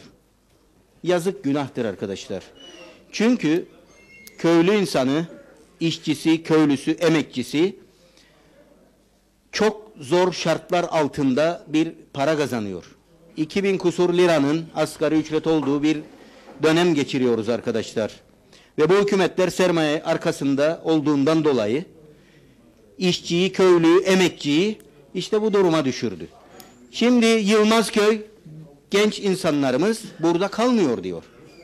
Köyü terk ediyor diyor. Neden köyü terk ediyor? İşte bir kırsal kesim arsası yeri verilemez bu arkadaşlara. Ben iddia ederim ki size bu Yılmazköy'de çok arazi verilebilir. Yeter ki istensin arkadaşlar. Bir de kamudan bahsedildi. Biz de bu kamunun içinden gelen insanlarız. Rahip çok iyi bilir. İspor Dairesi Müdürü olduğumuz dönemlerde özellikle Yılmazköy'e ne kadar yardımlarda bulunduk.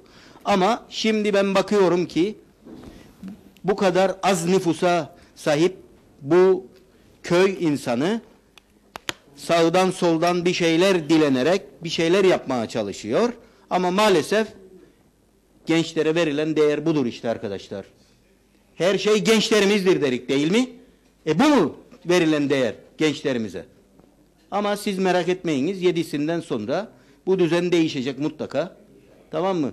Ve Yılmazköy'e bu saha yapımıyla ilgili yeni gelecek olan arkadaşlar bizler de yardımcı olup güzel bir çim sahaya inşallah kavuşturabiliriz.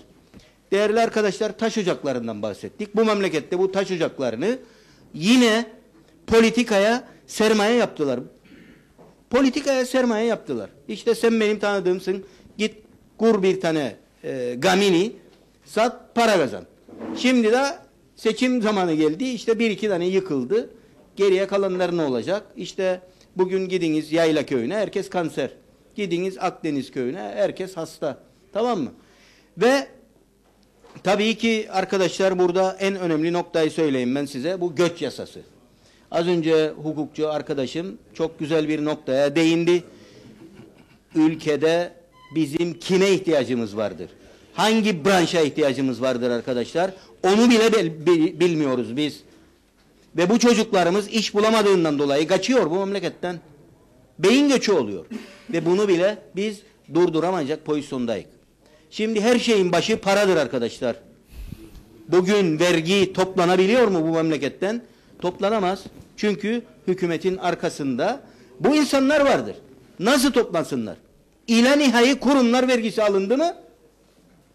Bir tane kurumlar vergisinin bu büyük şirketlerden, bu üniversitelerden, bu otellerden bir tek kuruş alındı mı kurumlar vergisi? Kaç paradır arkadaşlar? Aylık biliyor musunuz? 350 milyon TL'dir ayda. 350 milyon TL Türkiye Cumhuriyeti'nden kamuda çalışan ve emeklilere verilen ekstra para 150 milyondur. 300 milyon da işte bu kırsal kesim arsalarını sosyal konut yapalım. Verelim bu gençlere 20 sene, 500 TL ayda. Bunu yapamaz mıyız biz? Yollarımızı yapamaz mıyız bu 300 milyon TL ile?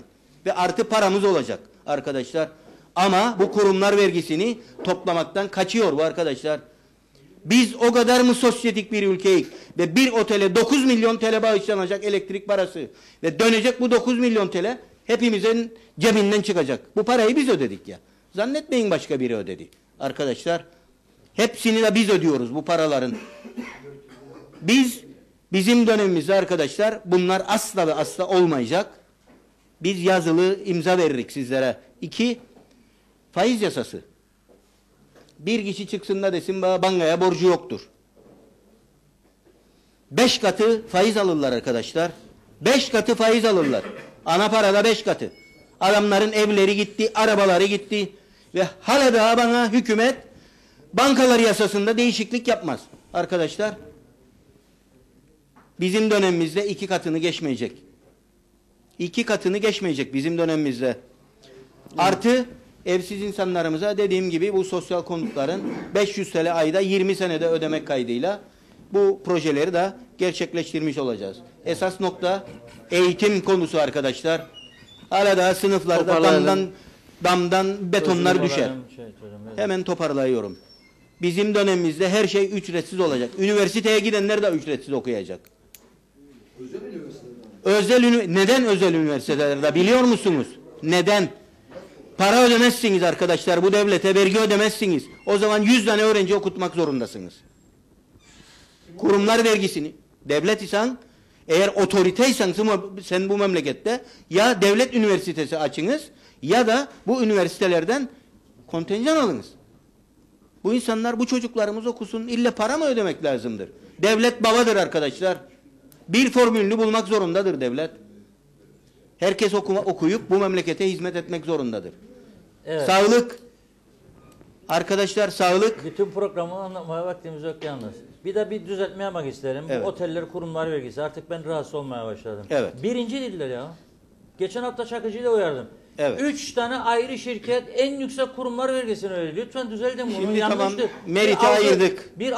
Hayır ama bir algı öyle bir otele de bağışlarlarsa otelin de adını da söyleyin. Kimse bağışlamıyor, yapmasınlar. Her konuda söyleniyor. Bu ben artık bir vatandaş olarak görüyorum, duyuyorum. Burada hayvan üreticilerin başkanı vardır. Bu et alımını durdurursa kapatır, hepsi müjde hep ama yanlış bir algı üstüne gidiyor. Yani Şimdi, biraz doğruları aman sözünü kardeşim. Hayır. Yani Şimdi bu Reşat oteller arkadaşım vermiyor, kurumlar vergisi diyerek bir cephe. Ben bir şey söyleyeceğim. Milletvekili adayı çok zengin iş adamı arkadaşları var. İlk defa söyleyeceğim bu akşam. Evet. Benim şahıs olarak, Reşat Akar olarak verdiğim verginin 1/10'ini vermiyor bu arkadaşlar. Niçin bunları konuşmuyoruz? Milletvekili adayı olan çok zengin iş adamları var. Benim verdiğim Reşat Akar olarak bir gazete yöneticisiyim, kurum yöneticisiyim. 1/10'ini vermiyorlar vergi. Esas kaçak buradadır. İşte adaletli vergide. Esas kaçak. Hep bulduk bir kişiyi dövüyoruz. Şimdi arkadaşlar. Onların aday olduğu partilerin mensupları hala hazırda. Şimdi sözüm beğenmedim. Birçok partinin var. Bizde öyle zengin yoktur. Ulusal Birlik. Ben söyleyeyim adını da söyleyeyim. Hayır bilirim. Ulusal Birlik Partisi cevap versin onlara. Ben onu kastediyorum. Bizde öyle. Tamam ben onu. Tabii ki. Her şeyin başı onlar zaten. Ben şunu düzeltmek isterim. Tabii ki doğrudur. Doğrudur Reşat kardeşim. Haklısın da burada. Ama vergisini ödeyenin dışındakilerden bahsetmeye çalışırım ben. Yani ödemeyenler ödensin. Ödemeyenler ama ödensin. Ödemiyor denmesin. Tabii ki şimdi Merit Oteller grubunu da ben kutlarım burada. Geçen akşam da ben söylemek zorundayım burada. Geçen akşam birlikteydik. Gerçekten bu memlekete çok büyük hizmeti vardır. Vergisini de ödüyor. Birçok istihdam da yaptı. Yani bunu da düzeltmek bana düşer. Çok teşekkür ederim arkadaşlar. Hadi Zorlu Bey. Vereceğim size. Tamam. Zorlu Bey verelim vatandaşımıza. Vatandaşımıza verelim. Ola mı? Ver. Siz hangi partiden? Buyurun. Şimdi ben ismim Metin Ertop. Efendim? Ben Metin Ertop. Öncelikle tabii ki Kanal T köyleri geziyor. Diyalog TV, sorry. Köyleri geziyor. Bizim köye de geldi. Tabii gönül arzudur ki bu programlarda özellikle ziyaret edilen köyün veyahut da o bölgenin insanı konuşsun. Belki siyasiler de burada bulunsun ama ilk etapta siyasiler de burada bulunsun ama bana göre gözlemci olarak bulunsunlar. Şimdi ben buraya sırf konuşmak için gelmedim. Ben yıllardır Yılmazköy'e gidip geliyorum. Herkesi hemen hemen tanıyorum. Herkes arkadaşımdır. Bu akşam burada bulunduğu için de sırf arkadaşları görmek için geldim. Ve burada dinlerken konuşmaları Ziya hocamız bu kooperatiften bahsetti. Evet, kooperatifçilikten. Az çok o anlattığı 70'li dönemde o öğretmenler kooperatifinde yapılan saldırıyı da çok kez okudum, dinledim. Şimdi ben böyle bir nostalji yaşattı bana Ziya Hoca. Ben de bu kooperatif konusunda birkaç kelime söylemek isterim. Kesinlikle bu siyasi kimliğimle değil bu. Çok çabuk geçiyorum. Şimdi bu ülkenin insanı 30'larda 40'lara doğru filan işte kara sabanlarla tarlalı sürülerdi. Ekinlerini topladılar. Harmanlara götürürler. Orada düvenlerle ezerler, malaba yaparlar, savururlar filan bin bir zorluklar içerisinde ve ürünlerini de o dönemde satamazdı bu insanlar. 1940'larda bu ülkede kooperatif kuruldu. İlk kooperatif de Lefkonuk köyünde kuruldu. Ve daha sonra bu çiftçiler, bu reşber insanlarımız biraz daha rahata kavuştu. Çünkü kooperatif vasıtasıyla işte gübre almaya başladılar, ürünlerini satmaya başladılar. Biz 74 sonrası bir sürü kooperatifler bulduk, bir sürü birlikler bulduk.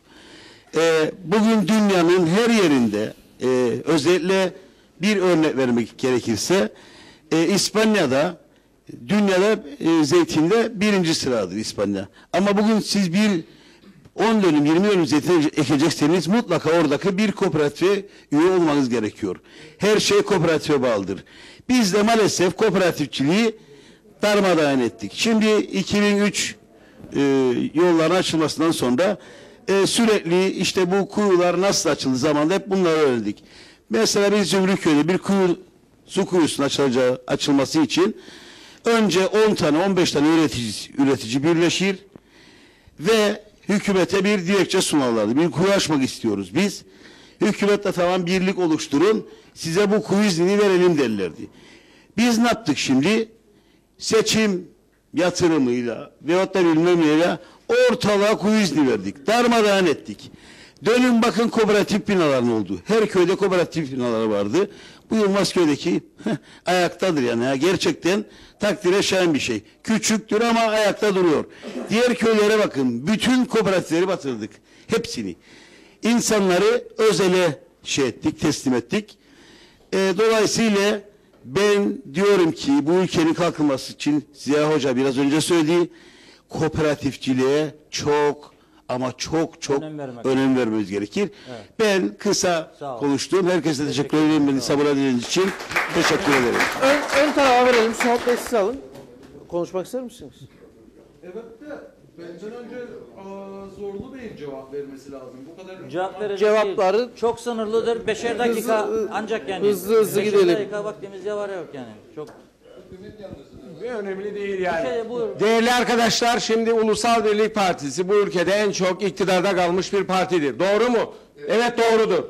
Bu ülkede en çok hizmeti yapan Ulusal Birlik Partisi'dir. Doğru mu? Bu da doğrudur.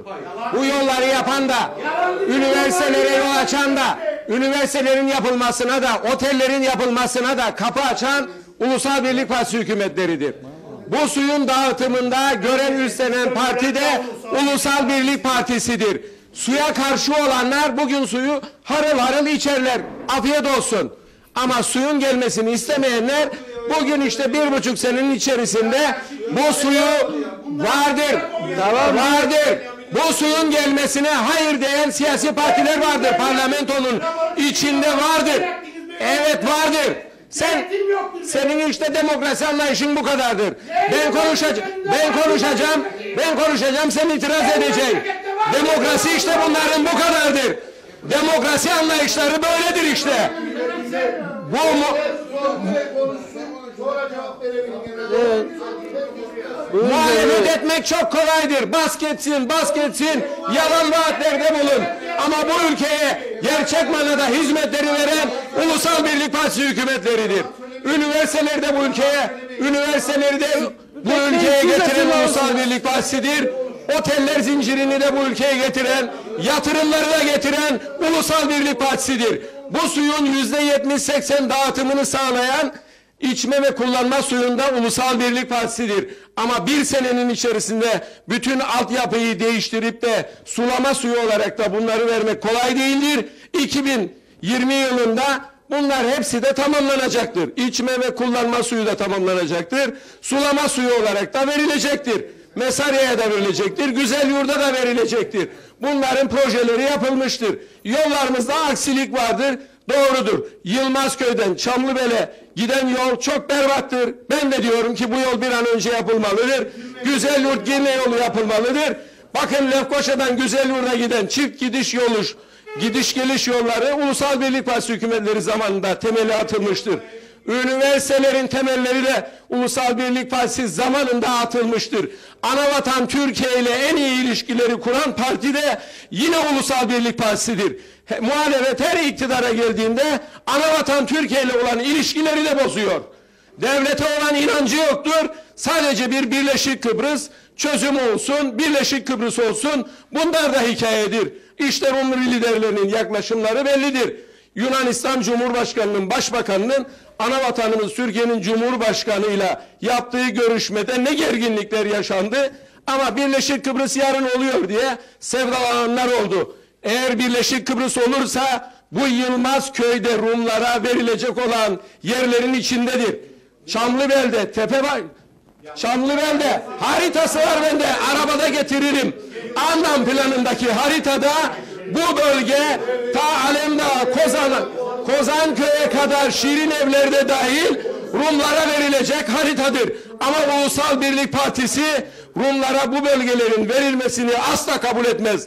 Güzelyurt'un verilmesini de kabul etmez. Alayköy'ün verilmesini de kabul etmez. Hatırlayalım, 2004 yılında Anlam planında Alayköy'den başlayarak Güzelyurt'ta dahil bütün bu bölge, Serhatköy'ü de Gayretköy'de, ben sallama yapmıyorum, gerçekleri söylüyorum. Gerçekleri söylerim, kulağınızdaki kir çıksın, bunları bilin. Çünkü bir anlaşma isteyen, Birleşik Kıbrıs isteyenler, bu devleti sevmeyenler, Türkiye'ye anavatan diyemeyenler gün gelip 5 parmaklarını ısırırlar. Onun için bu partilerin peşinden gidilmez. Birleşik Kıbrıs isteyenlerin peşinden gidilmez arkadaşlar. Yaşasın Kuzey Kıbrıs Türk Cumhuriyeti. Yaşasın anavatan Türkiye. Evet, evet, böyle devam edelim. Sonra buyurun, Evet. buyurun. Tabii böyle geliyor zaten. Oturun. Mikrofon geliyor. Alır oradan. Seninle kapanışı yaparız başkanım. Teşekkür ederim. Sunalt Derviş Sencer, Yeniden Doğuş Partisi Girne 4. sıra adayıyım. Keşke Zorlu Bey'e vermeseydim mikrofonu. Bir aralık endişelendim Kamera burada. kendisine bir haller olacak diye. Sadece şunu hatırlatayım. Bu memlekette milliyetçilik Ulusal Birlik Partisi'nin inhisarında değildir. Bu memlekette milli hisler taşıyan ve milli menfaatler için çaba gösteren ve sadece milli menfaatleri gözeten bir tek Ulusal Birlik Partisi değildir. Öte yandan biliyoruz ki 1974'ten bu yana 43 sene içerisinde en az 34 yıl iktidarda bulunmuş olan Ulusal Birlik Partisi'dir ve sadece bu akşam bu odada bu vatandaşın söylediklerini dinledikten sonra Ulusal Birlik Partisi'nin ne yüzle aynı vatandaşın karşısına çıkıp da o istediğine hayret ederim. Çünkü vatandaş 43 senedir devamlı olarak zarıncadığını, ahvah içerisinde olduğunu, hakkının yendiğini, bu partinin iktidarda olduğu bir dönemde bu hükümetin insanlarının kendisini, örneğin dozer kullanıcısının, operatörünün nasıl çaldığını ve çalmaya teşebbüs ettiğini bu akşam burada söylemiştir. Ben böyle bir partinin mensubu olsam ve bu parti iktidarda olsa değil gelip de tekrar oy istemek, bu köye adım atmazdım utancımdan. Bu çok kötü bir durumdur ve Ulusal Birlik Partisi kalkıp da bu vatandaştan ve diğer iktidar partileri, şimdi sadece Ulusal Birlik Partisi'ne yüklenip de haksızlık yapmayalım. Demokrat Parti mi? Aha! Adamların namı ayyuka çıktı. CTP mi? Daha da beter. CTP'nin genel başkanı hiç çekinmeden kalkıp da 5 Ekim'di yanlışım yoksa seçim devresidir. Onun için artık boş vaatler verilebilir. Bunu hoş karşılamak lazım diyen adamdır Tufan Erhürman. Yani tabii dedi. Kayıtlarda, televizyon kayıtlarında vardır. Güne Merhaba programında, televizyon kayıtlarında bu vardır. Ve bu beyefendi bunu söyler. Şimdi durum buyken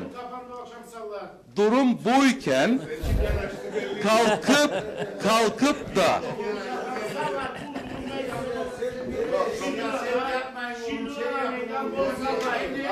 evet.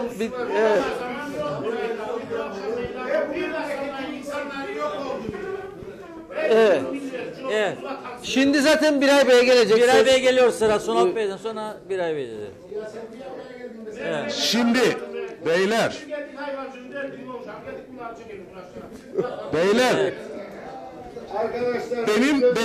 benim bu akşam dinlediklerimden sadece gördüğüm şudur. Yeniden Doğuş Partisi bugüne kadar zaten bu millete yeterince hizmet vermiştir. Şu şekilde diğer partilere ilham vererek. Çünkü diğer partilerin programını dinlediğim zaman ya ilk kurulduğumuz günden beri bizim söylediğimiz budur. Ve bizim seçim programımızda bu vardır. Her ne işittimse bu akşam bizim seçim bildirgemizde mevcuttur. Bir tek farkla diğerleri sadece yapacağız, yıkacağız diye konuşur. Halbuki bizim söylediğimiz şudur. 15 Aralık gecesi biz bunu bir taahhütname olarak imzalayacağız. Ve biz 4 sene de istemeyiz. 3 sene içerisinde yapmazsak terk-i diyar ederiz. O kadar basittir. Eğer böyle baba yiğit varsa hodri meydan çıksın ortaya. Peki. Evet, teşekkürler. Buray verelim. Buray. Ve Biray Bey. Biray Bey. Herkese hayırlı akşamlar dileyelim. Biray Bey sizin kalkmanız gerekecek çünkü... Olmaz. Tamam kalkalım daha iyi olur öyle. Ama daha iyi olur. öyle değil mi? İkinci sırada olduğumuz için. Teşekkür ederim. Herkese hayırlı akşamlar dilerim. Bizi dinleyenlere de saygılar sunarak sözlerime başlayayım. Şimdi ben önce sözlerime şöyle başlayayım. 8 Ocak 2018'de sabahleyin kalktığınız zaman Tufan Erhürman'ın başbakanlığında yola devam etmek istersiniz toplum olarak, yoksa Hüseyin Özgürgün başbakanlığında devam etmek istersiniz. Bana göre birinci kural budur. Tabii Yeni Doğuş tırmanıştadır biraz diye Sayın Zorlu Töre önce aldığı için mikrofonu biraz rahatsızlık duydu ve saldırmayı yeğledi. Evet, çok iyi değindi sayın arkadaşımız ve dedi ki 34 sene onlar kaldı. 8 senenin de yarısında biz. 4 sene. Ama bu memleketin günah keçisi yine biz. Cumhuriyetçi Türk Partisi. Hayır canım, hayır. Tek başımıza iktidara gelmedik. Tek başımıza bizi iktidara getirin sevgili dostlarım. Bizi dinleyen halkım, göreceksiniz biz neler yaparız. Biz Ocak ayında suyu imzalayan partiyiz. Biz Ocak ayında suyu imzalayan partiyiz. 29 Mart'ta gittik. Fiyatta anlaşamadık diye. Dolayısıyla tabii bu arada Sayın Birikim Özgür 2 taksitte ödedi 4.000 liranın üstünde maaş alanları diye Kemal Dürüst, soyadı gibi Dürüst kaldırdı. Ayak kaldırdı, ayak diredi ve bizi götürdü. Peki bizden sonra gelen UBPDP hükümeti 20 ayda ne yaptı? Borçlandı be arkadaşlar da ödedi maaşları. 22 milyon Türk lirası borçlandı. Ben bunu meclis kürsüsünden söyledim. Söylemedim mi Sayın Zorlu Töre? Hatta sen beni dinleyenlerin arasındaydın.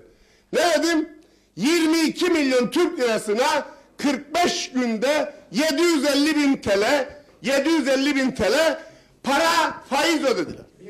İşte ya 45 günde 750 bin lira ne kadar daha ne günde ödediniz ben bilmem. Ama işte o futbol sahamız, o çim sahamız biterdi. Geldi su akar şeye, nedir orası Uludur'da? Geçitköy Barajı'na akar. Oradan bu yanı bir pancar motoruyla bile dediği gibi arkadaşın çalıştırılsaydı da bu yandaki ovaya atılsaydı bu tarafta insanlar küçük küçük bir şeyler yapıp üreteceklerdi. Bu memlekette ben 4 yıldan beridir milletvekiliyim. Otobüs şoförlüğünden milletvekilliğine geçtim. Orada çok şeyler gördüm. Neler gördüm? Arka sokaklarda rant sağlama olayları gördüm. Nasıl gördüm? Çok çeşidini gördüm. Biraz önce yolda bile gelirken arkadaşlarla sohbet ederken çok basit. Müsteşar 3000 dönüm ekermiş. 3000 dönüme ekilen tarlaya lazım 10 lira daha fazla ver. Ama 3000 dönüme 10 lira daha fazla verdiğinde kaç para eder fark? Peki 10 kuruş da fazla verelim lazım arpaya. Hep bu danışıklı dövüşler bu memleketi böyle hale getirdiler. Biz de emekçiler olarak uğraşırık, sökelim, bir şeyler yapalım, yürütelim. Ansızın zaten aritmetik tutmaz. Aritmetik tutmayınca 2 taykada 14 milletvekili olan Demokrat Parti kaldı 5 milletvekili. En sonuncusu da son tayka kaçtı, transfer oldu. Sanki daha futbolcu transfer ederek Mehmetçik Türk Çiftçiler Birliği Spor Kulübü'ne. Nedir ya bunlar? Ve hala daha bu transfer olan milletvekillerine hala daha geçit veriyorsunuz. Vermemeniz gerekir arkadaşlar. İşte çarşaf liste, işte hodri meydan dedikleri gibi buyurun hepsini eleyin, evlerine gönderin. Tabi bu arada Sayın Zorlu Töre üzerinde de herhalde makaslar Yeni Doğuş tarafından makaslar başlamıştır uğraşmaya. Allah yardımcısı olsun. Teşekkür ederim. Saygılar sunarım. Yalnız bir de dur bir dakika. Yalnız bir dakika kişisel konuşmayalım. Bir de vatandaşlardan bayağı mesaj geliyor bana. Diyorlar ki bu siyasetçileri birbirlerini suçlayacağına iyi örnek olsunlar. Yapacaklarını anlatsınlar lütfen diyor. Sündüz Yanmaz Hanım özellikle diyor ben çok rahatsız oldum bunlardan. Yapacaklarını anlatsana bize diyor çünkü biz onu merak ediyoruz diyor. Önümüzdeki hafta buna özen gösterilmesini rica ediyorum. Ben bir de bugün çok ilginç bir gelişme var. Siyasilerimiz bu konuda da artık halkımıza mesaj versinler diye ben şahsen bekliyorum.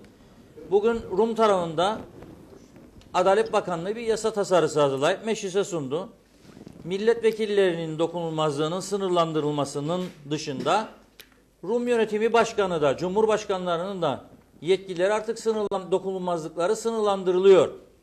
Anayasaya aykırı bir iş yaparsa veya herhangi bir ağır suç teşkil eden bir suç işlerse 10 yıldan fazla hapislik gerektiren bir suç işlerse dokunulmazlığı geçersiz olacak ve yargılanacak, polis tarafından soruşturulabilecek, mahkemeye çıkarılacak, hapislik cezası alabilecek. Buna var mıyız hepimiz de bu yolsuzluk iddialarını önümüzdeki dönemde sınırlayalım yapalım.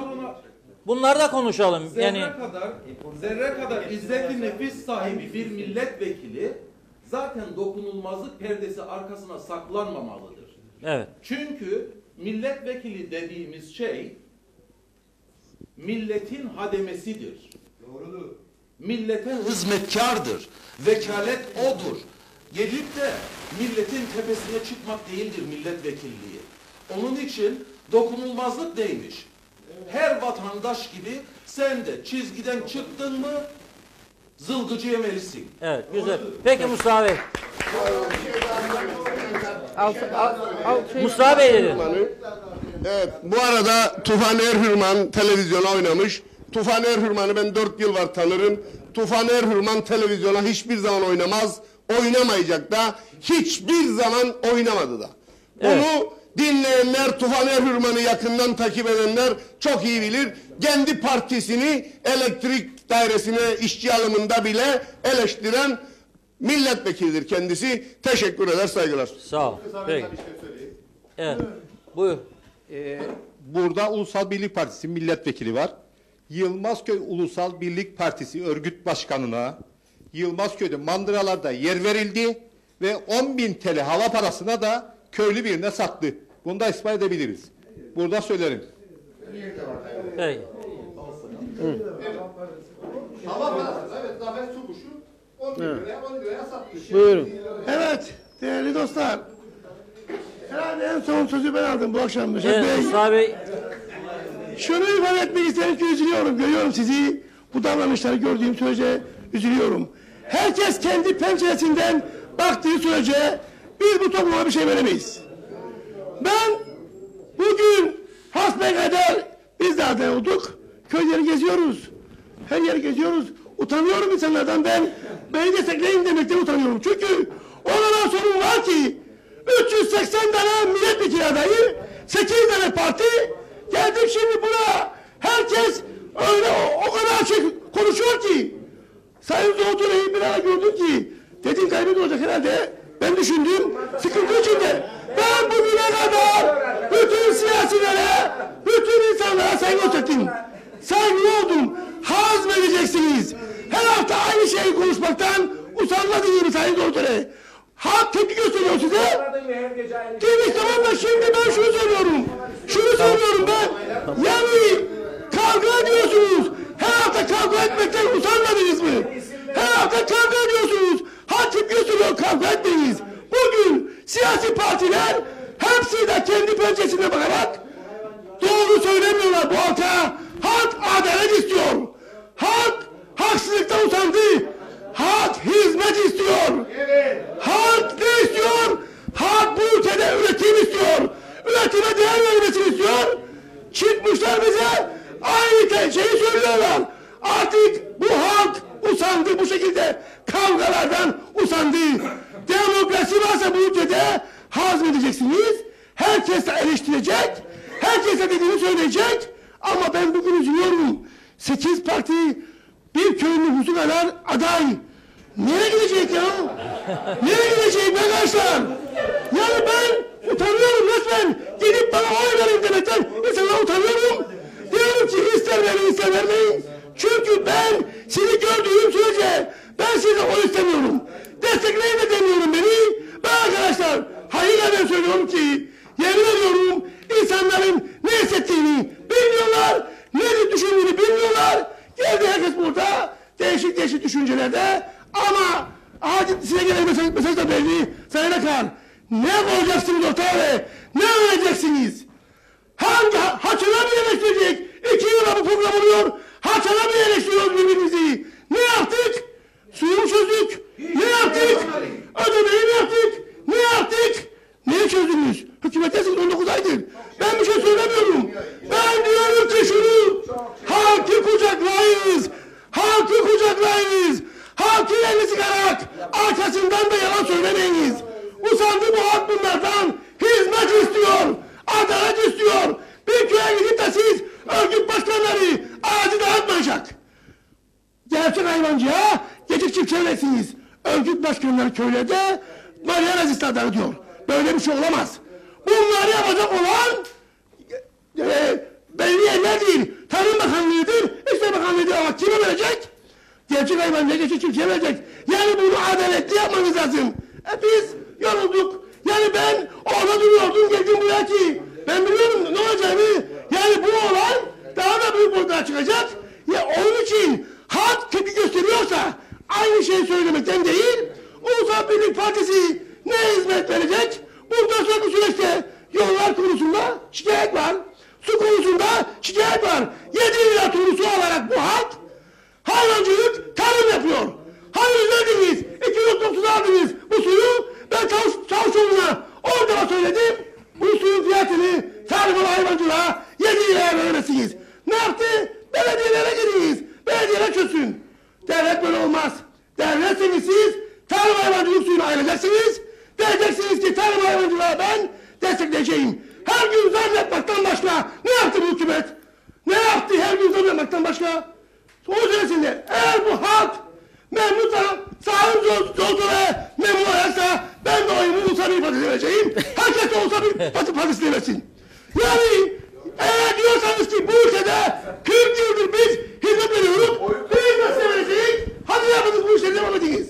Bu halk sizi eleştiriyorsa boşuna eleştirmiyor. O yüzden ben teşekkür ediyorum ve bu halkın düşüncelerine saygı göstersinler ve hizmet versinler. O yüzden bu kavgalar da bitsin istiyoruz. Bravo Sayın. Alın mikrofonu alın. Zorlu Bey diyor ki bir cümle ben söyleyeyim. Buyurun. Arkadaşlar ben demokrasiye inanan bir insanım. Çok partili rejime de inanan bir insanım. Ama Diyalog TV'nin programlarını takip eden arkadaşlar görecektir ki birçok programda ben konuşmaya başladım mı arka taraftan itiraz edenler var, bağıranlar var. Demokrasi bu değildir. Demokrasi sadece senin için ve öteki için değildir. Herkes içindir. Ben nasıl dinlersem siz de dinlemeyi öğreneceksiniz. Dolayısıyla ben bu ülkede 50 yıldır 60 yıldır Birleşik Kıbrıs, Barış Kıbrıs, hemen barış, şimdi barış 50 senedir dinliyorum bu masalları. Bunlar hepsi de masaldır. Hayalperestliktir. Şu anda devlet vardır. Bu adada Türk ordusunun garantörlüğünde bulunan askerlerimiz vardır. Türkiye vardır. Anavatan Türkiye ile birlikte yola devam edeceğiz. Eksik kalan hizmetlerimiz vardır. Bu köye daha önce arsa verilmiştir. Yine verilecektir. Arsa verilecektir. Kırsal kesimde gençlerin kalmasına yardımcı olacağız. Kooperatifleşme konusunda daha dikkatli olmak mecburiyetindeyiz. Ama Çiftçiler Birliği'nin başkanı, kooperatif başkanı olmuşsa Kooperatif Merkez Bankası'nın ben bunu destekliyorum. Sayın Mustafa Naimoğlu'nun kooperatif sütte görev almasını, atama yoluyla görev almasını, atama veya seçme destekliyorum. Ben meslek örgütlerinin, yöneticilerinin, başkanlarının bir takım yerlerde, kurumlarda görev almasını, çünkü meseleyi onlar daha iyi bilebilirler. Destekliyorum. Dolayısıyla Çiftçiler Birliği Başkanı'nın da Kooperatif Merkez Bankası daha yeni atandı. Dolayısıyla hemen eleştiri yapmak, çok başarılı kooperatiflerimiz de vardır. Batan kooperatiflerimiz de vardır ama çok iyi yöneten kooperatiflerimiz de olmuştur. Ama üretici birliklerini kooperatif haline getirmek elbette hepimizin görevidir. Bu yönde de hükümetin zaten çalışmaları vardır kooperatifçilik yönünde. Dolayısıyla hizmetlere devam edeceğiz. Eksik kalan şeyler. Ben yerli üretimi bu ülkede desteklemek için ben kendim çok uğraştım yerli üretimi destekleyeyim. Zeytinyağını bile bu ülkeye yasakladım ben gelmesini. Peynirin bu ülkeye gelmesine fon koydum. Et ürünlerinin bu ülkeye gelmesine fon koydum. Bunları yaptım. Hepsini biliyor arkadaşlar, biliyorlar. Birçok işlemler yaptım yani netice olarak yerli üreticinin yanındayım. Üretimin yanındayım, kooperatifleşmenin de yanındayım. Ben halkın ve köylünün devamlı içindeyim. Ben bu köye ayda bir gelmediysem şerefsizim. Her ay bu köydeyim. Her ay sizin içinizdeyim. Halkın içindeyim ve halkçıyım da. Halkçıyım diyenlerden daha fazla halkçıyım. Bu üreticinin yanındayım. Buraya ve sonra size. En son size bitireceğim. Bir dakika. En son size öyle. En son. Buraya bakın, kamera buradadır. Merhaba arkadaşlar. Kısaca kendimi tanıtayım. Ben de Yeni Doğuş Partisi'nden Lefkoşa 10. sıra milletvekili adayım. Ama ayrı bir şey, ben Alayköy'de ikamet ediyorum. Burayı da iyi bilen biriyim. Aliye'nin. Aliye'nin mi? Şimdi şöyle bir şey. Yani ben Zorlu Bey'e şöyle diyeceğim. Daha düne kadar neredeydiniz? Hangi partinin icraatlarını savunuyorsunuz burada? Ben yadırgıyorum. Yani dün DP'deydiniz, evvelkisi gün MDP'deydiniz. Yani şimdi bütün Ulusal Birlik Partisi'nin icraatlarını burada savunmak bence size kalmadı. Yani böyle bir şey yapmayın Zorlu Bey. Kaldı ki burada tartışılması gerekenler Yılmazköy'ün sorunlarıdır.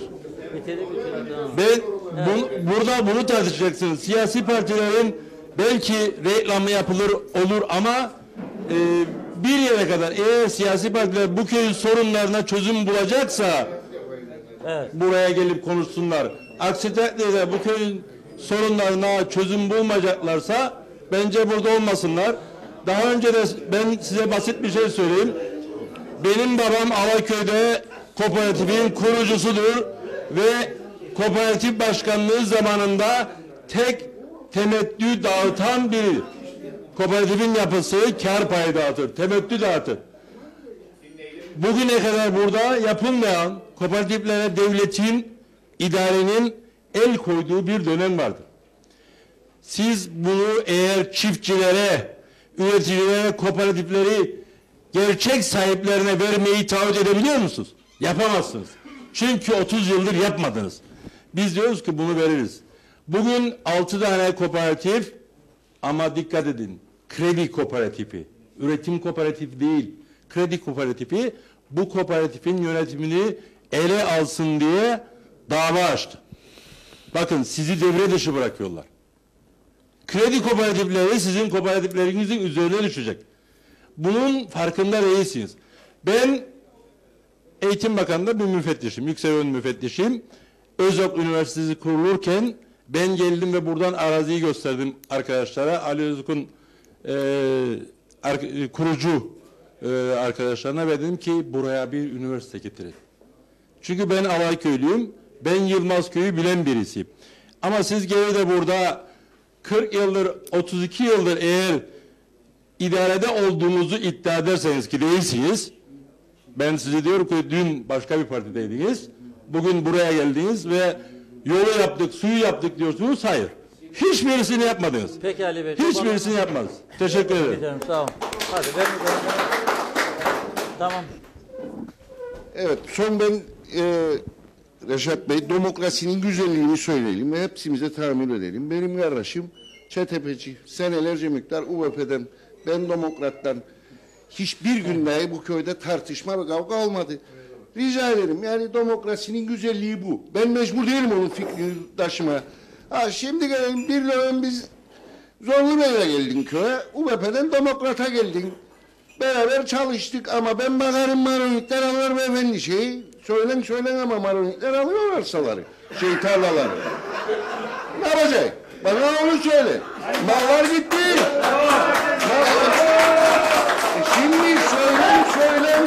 Bir dönem bak ben yoldaşlık ettik. Bir dönem demokrata geldin, beraber çalıştık. Ha bıraktın bizi kaçtın. O ayrı hikaye. O da acabası. Aldın oymuna kaçtın ama. Söyledim sana daha evvel de. Yani işin esprisine var. Belli görüştesin. Ama şimdi maronitler alıyor beyefendi biraz yükselt sesini. Bırakalım şimdi Bak demokrasinin güzelliğini anlattın. Kardeş müktar. Ne güzel yaşadık köyün içinde. Ha senin biraz anladığın hızlandırma. Heyecanlanmasın seçimlerde. Ne olarak 5 oraya 70 oraya. Sakin böyle muhabbetli olalım. Muhabbetli. Bravo.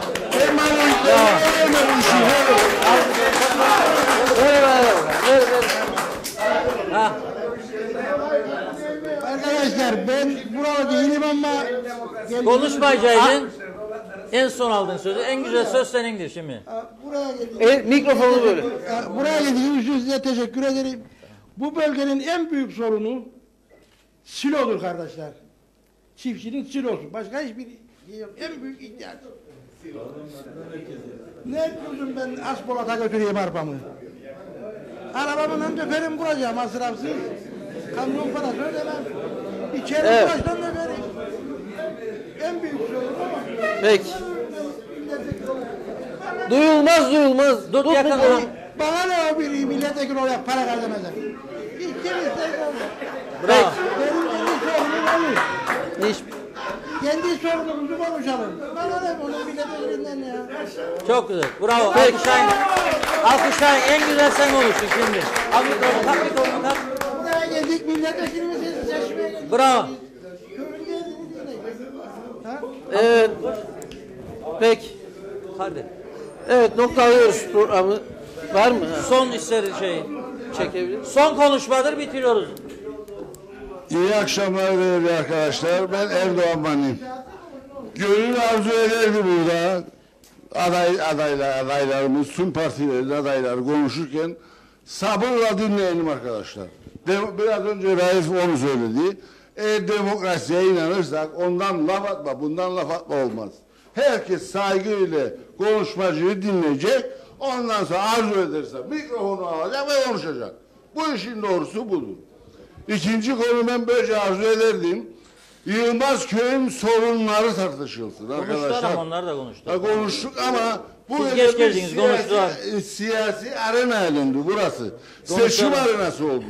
Bu yani böyle olmaması gerekirdi. Çünkü bu halk burada hayvancılığı ve ziraatla uğraşan halktır. Bir sürü sorunları vardır bu insanların. Bunlara temas etmemiz gerekirdi. Ama biraz temas edildi. Değişti politika. Ben biraz da komşu köy Türkiye'den bahsetmek isterim. Türkiye'de herkesin bildiği gibi eski insanlar hepsi biliyor. Bir katliam oldu arkadaşlar. Kim yaptı bu katliamı? Rumlar yaptı. Ve o Türkiye'nin halkı, kadınlar, çocuklar 5-6 kişilik bir ekip orada kaldı, okulda sığındı ve Rumlarla çarpıştı ve o insanlar geldi Yılmazköy'den de Ağır'da göç etti. FOTA 22 Aralık'ta. En önemli konu da zamanında Rumlar katliam yaparken dozerinden kuyu gazları ve şehitleri onun içine attılar. Aşağı yukarı 23 kişi ancak Türkiye'de esas Türkiye'li 8 veya 9 kişiydi Ayşeci'yle çocuk Ayşecik'le vardı. Onunla beraber zaten 9 kişiydi hatam. Evet, senin deden dayınla beraber ve oradan rahmetli Hüseyin Ruso, Debreli başka yerden hastanede öldürdükleri Rumlar da gelip oraya gömdüler ve şeyler nedir? Yok. Evet, toparlan. Cumhurbaşkanının karşısında bir yer azın nedir? Kayıplar Komitesi. Ne acıdır ki o dönemde bir mezara 5 tane ceset gömdüler. Gazlılar hepsini bir teker DNA testleriyle tüm şehitlerin isimlerini tespit ettiler. Ve 15 Ocak'tan sonra hepsini halkın sesinin arkasındaydı bunlar. Oradan mezarlardan kazdılar. Hepsini tespit ettiler. 15 Ocak'tan sonra da bu şehitleri tekrar oraya gömecekler isimleriyle beraber. Teşekkür ederim. Evet, peki. Evet, teşekkür ederiz. Bu akşam Yılmazköy'de gerçekleştirdik Halk Meclisi programını Yılmazköy Spor Kulübü'nde. İlk başta tabii sonradan gelenler belki kaçırmıştır. Köyün sorunları konuşuldu. Sonrasında tabii seçim atmosferi her yerde olduğu gibi programda da kendini hissettirdi. Haftaya farklı bir bölgemizde yine o bölgenin sorunları başta olmak üzere ülke sorunlarını konuşmaya, tartışmaya, ekrana taşımaya devam edeceğiz. Tekrar görüşmek üzere diyelim. Herkese iyi akşamlar. Hodri meydan, hodri meydan, hodri meydan, hodri meydan, hodri meydan, hodri meydan. Bir yanda ortağın çilesi, diğer yanda tufanın şiddeti, gezici verdi cesareti. Öyleyse hodri meydan, gemi karaya vurdu, Özdemir atladı kurtuldu. Çınarda kurmaya başlayınca doktor yine umut oldu. Hodri meydan, hodri meydan, hodri meydan, hodri meydan, hodri meydan, hodri meydan, hodri meydan, hodri meydan.